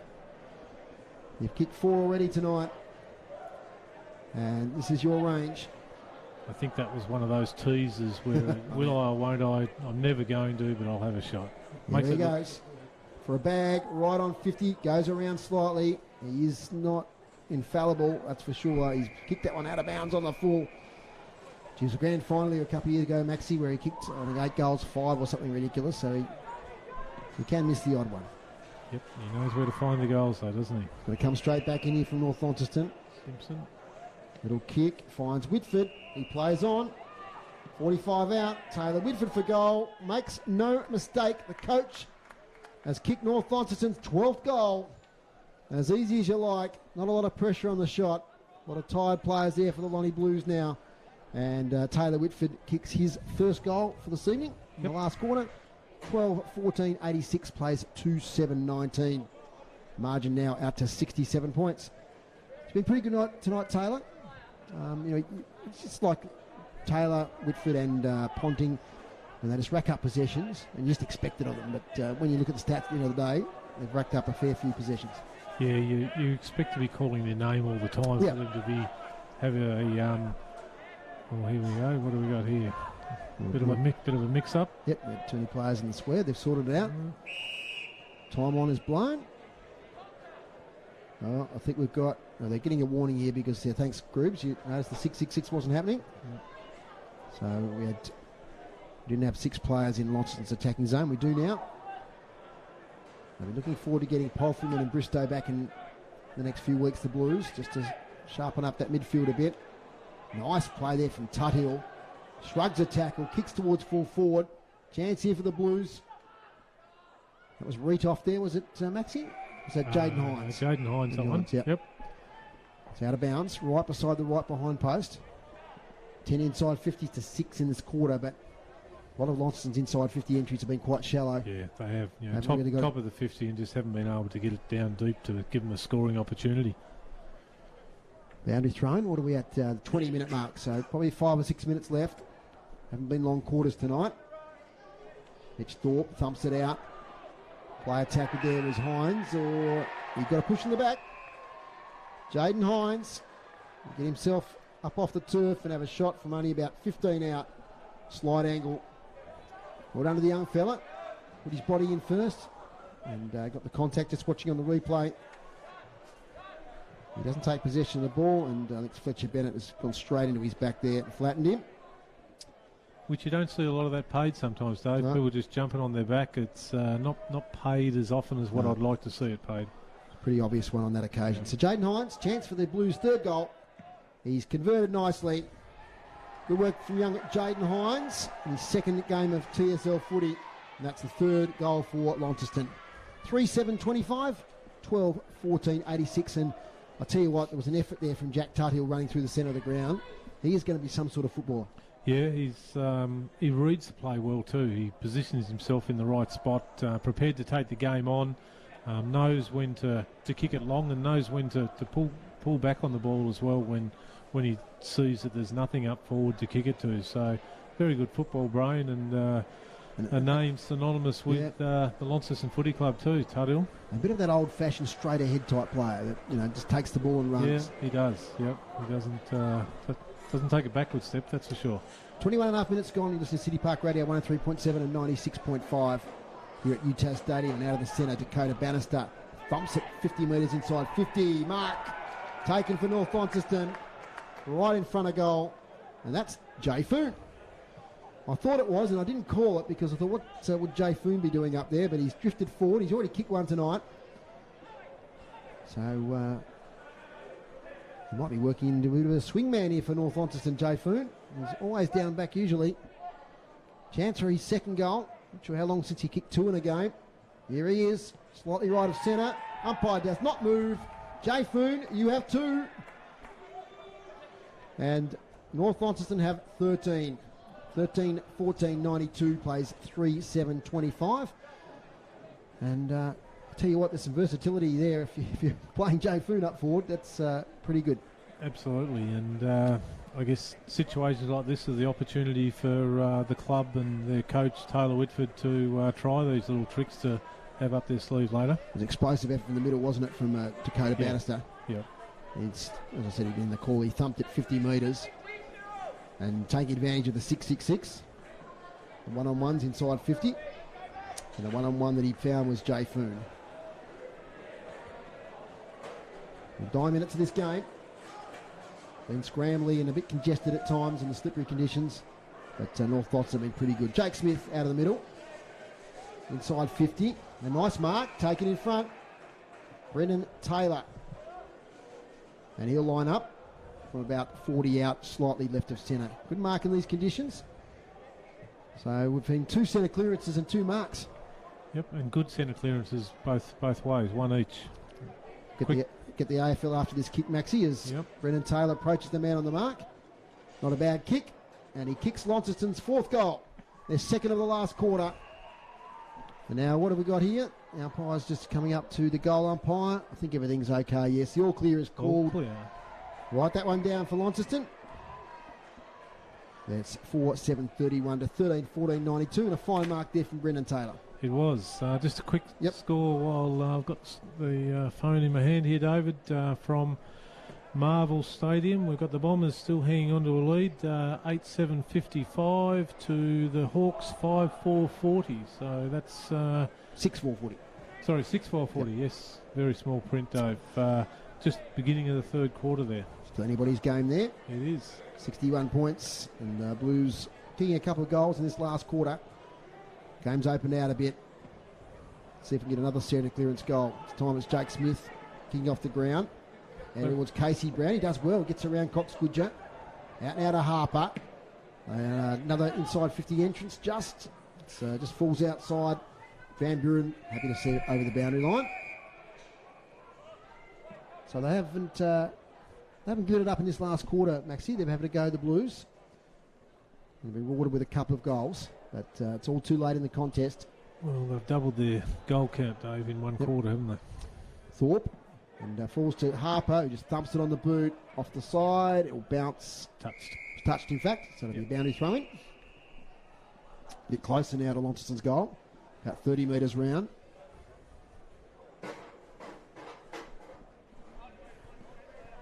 Something falls at the back of the box here. Benny Donaldson owns up to it. Well done, Benny. As it's a boundary throw in. Mitch Thorpe gets it down, but it's taken away by Van Buren. Through the fingers there of Tom Foon. Handball. Can't be picked up there by, it might have been Ponting. In fact, it was Edmonds. Yep. Now to Harper, who's under pressure. He might have been holding the ball there. He didn't get a kick away, really. High tackle there on Tom Foon. Players going in right to the last siren here. Eventually the ball's cleared out via hands to the front of the contest. Ryan Tyrrell dives in. Players heap on top of him. There'll be a ball up. Been a physical game, Maxie. Yeah, it has been. Obviously, with the conditions, Dave, the ball's spent a lot of time on the ground, and we've seen a lot of, especially in that first half, a lot of just continuous stoppages that the ball just didn't clear 10 or 15 metres. And once again, right on cue, another stoppage. Inside 50s this quarter, 12-7. So North Launceston have been on top there again, but Launceston have had a good last 10 minutes or so. They kicked a couple of goals. Off the fingertips of Denellen to Cox Goodger. Gets bundled out of the way as he kicks the ball. Lockie Young's in there, he shovels it out. Umpire allows it. Taken by Ponting to Bannister, who barrel it from 60. Now will this bounce through? Another goal outside 50 for Dakota Bannister. That one will be on the highlights reel. Second time this quarter, he just backed himself from well outside the 50. And that was a beautiful kick, a big barrel on the run. And that's what brings the people to the footy, Maxie. It is. Hasn't tonight, Dave, but it certainly does normally on a nice sunny winter's day. But yeah, they're his bread and butter, aren't they, from that distance. He's got a great leg on him. And as we watch the replay here, Ponting flicks it out to him. Two steps, barreled from 55 metres. Yeah, one bounce through. One bounce and through. So Dakota Bannister, I think, is his second goal for the last quarter. It is, yep. So he joins the multiple goal scorers. Cox Goodger gets the handball out. Davies, long kick inside 50. Another chance for North Launceston. Falls over the back. Long, a big tackle laid there on the Lonnie defender. Umpire will ball it up. 27.5 minutes gone. So we're pretty much on siren time. Been a few goals kicked, so we might get it closer to 30 minutes. Jacob Boyd. Little kick smothered. Tired players towards the end of this contest. Lockie Cocker, Bannister again. This time no purchase on the kick. Hit out by Gillow, but it's going to come back in again as Ben Simpson takes the mark. He goes short. Eye of a needle, finds Ponting. There's a player's hands on heads there. Simpson, little spot up kick. It's found Ponting directly in front. He hands the ball off. Cox Goodger right on 50 as well. He's off target for the second time in this quarter. 14-15 at 99. It's 4-7-31. So nearly 100 points in this conditions is a pretty good return, Maxie. Absolutely. Taylor, good rise there by Edmonds. But yeah, Taylor would be very happy with the way that they've played 4 consistent quarters today. Ball taken by Leedham, tackled by Young. Simpson will handball over the top to Lee. Releases Cox Goodger to Davies. Back to Cox Goodger. He's trying to find some space. He's got it now. He's got Tom Fu. Tom Fu, he's on 55. Intelligent kick to the top of the square. Well done, Alec Wright. The Blues will work it out. Gillow in defence. Not a bad kick here towards Jaden Hines. Well done, young fella. Out of the clutches there of Fletcher Bennett. And then a lovely kick to Holt. Grant Holt takes the bounce. A bit risky in these conditions. It stops his momentum. Has to swing back inside to Denellen. Can't take the mark. His opponent there in Cox Goodger. Got a nice shepherd there from Simpson. Takes the ball away. Oh, smart play, Connor Young. Little shimmy. Inside 50 to Bannister again, but in front of him is Jay Foon taking the mark again. And, it's almost a key forward tonight is Jay Foon. And he'll get a chance for his third right on the siren. An impressive effort from Jaden Hines there, Maxie. Very clean pickup under pressure, 2v1, and good disposal and he's not renowned for his disposal either, Dave, but under pressure there he really excelled. Jay Foon to finish the game off. The siren's gone. Players are starting to shake hands. He's about 40 out, right of centre. Little skipping run up, close to the man on the mark. And this one has just got away to the right. Umpire signals are behind, so they bring up the ton right on the siren. 14-16, 100, North Launceston. Launceston 4-7-31. And Taylor Whitford just coming off the bench there, which I hadn't noticed. Might get something from Warney here, just with one of his boots off. In fact, both boots off. So He might have just been having a spell there in the last couple of minutes. Doesn't look a little bit proppy, maybe. He's got ice on his left ankle. He's got ice strapped to both hamstrings, right. Dave. So, yeah, look, he is looking a bit proppy. Maybe that's just an old warrior after the game. Ice everywhere. It could well be. Anyway, it's the final score here. It's a big win, 69 points to North Launceston. And just in the little period where Warney hovers around to try and get a word with Taylor Whitford, what are your thoughts, Maxie? Yeah, Dave, look, I come to the game tonight, like we said at the beginning, thinking it would be a lot closer. But certainly North Launceston, they've turned a lot of players over in the last probably 12 or 18 months. Even as recently as the last 5 or 6 weeks, you had young guys who probably couldn't quite get some consistency in their senior game time and have moved on to other clubs to do what they felt that they needed to do. But they just keep popping up, don't they? They're a very confident team. And one thing I love watching with North Launceston, I used to hate it when you played against them, but their physicality, and it has changed dramatically from as to what it was a few years ago, but to what it is now. It's all whilst it's off the ball, it's just a hip and shoulder and that type of thing to make people aware that they're out there. And I just love watching them play at the moment. Down to one, who's got Taylor Whitford. We do have Taylor Whitford here. Very happy, I'm sure. If we said a couple of hours ago you got an 11-goal win, I think it was, before they took the scores down. You'd be pretty happy with that performance. Yeah, I thought defensively, we were pretty well set up behind the footy, and to keep them to 5 goals, 2 goals in the last, and I think they kicked 2 goals after the 25 minutes in the first and second. So I thought our defensive effort all round was pretty good. So yeah, that's pleasing after 2 weeks off. Yeah, well, that's what I was going to say there. I guess that's probably a big win, knowing that you've kept a side that did want to come out here and do their thing, and which they did probably early on in the game, that they were doing the thing. But the defensive efforts were great, and I guess your midfielders were all the way around the ball and putting on plenty of pressure all the way through the game. Yeah, Brad and Josh and Ali. I mean, it gets done in there, doesn't it? They were pretty good again, and to inject some new guys tonight. So with Will Edmonds and Jack O'Callaghan getting their first game, it's really good for our footy club.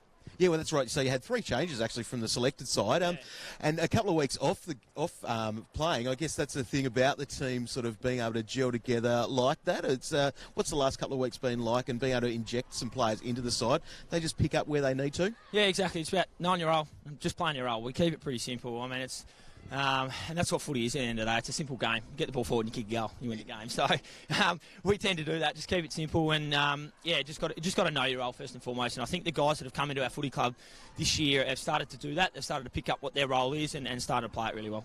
Well, speaking of roles, Jay Foon, is that the first time you reckon he's kicked 2 goals in a game? I'm going to ask that question. I don't know what happened there. I saw him up the forward line and he's at the wrong end. I told him, so I'm going to ask that question. I don't know what happened then. Well, he could have finished with 3 there if he kicked that one at the end. Zane Littlejohn, he probably gets more mentions on this program than I reckon Brad Cox-Goodyear gets possessions, which is a pretty tough gig. But he's been tuning in and really happy with and really excited about what he saw with Jack Rushton and Will Edmonds. Yeah, as I said, I think Jack coming across from Lonnie, we know what he's going to give. He's a hunt and contested sort of player, and buckets we probably didn't know what we're going to get from Will. He came to our footy club late. He moved back from Melbourne, and we're really happy to get him.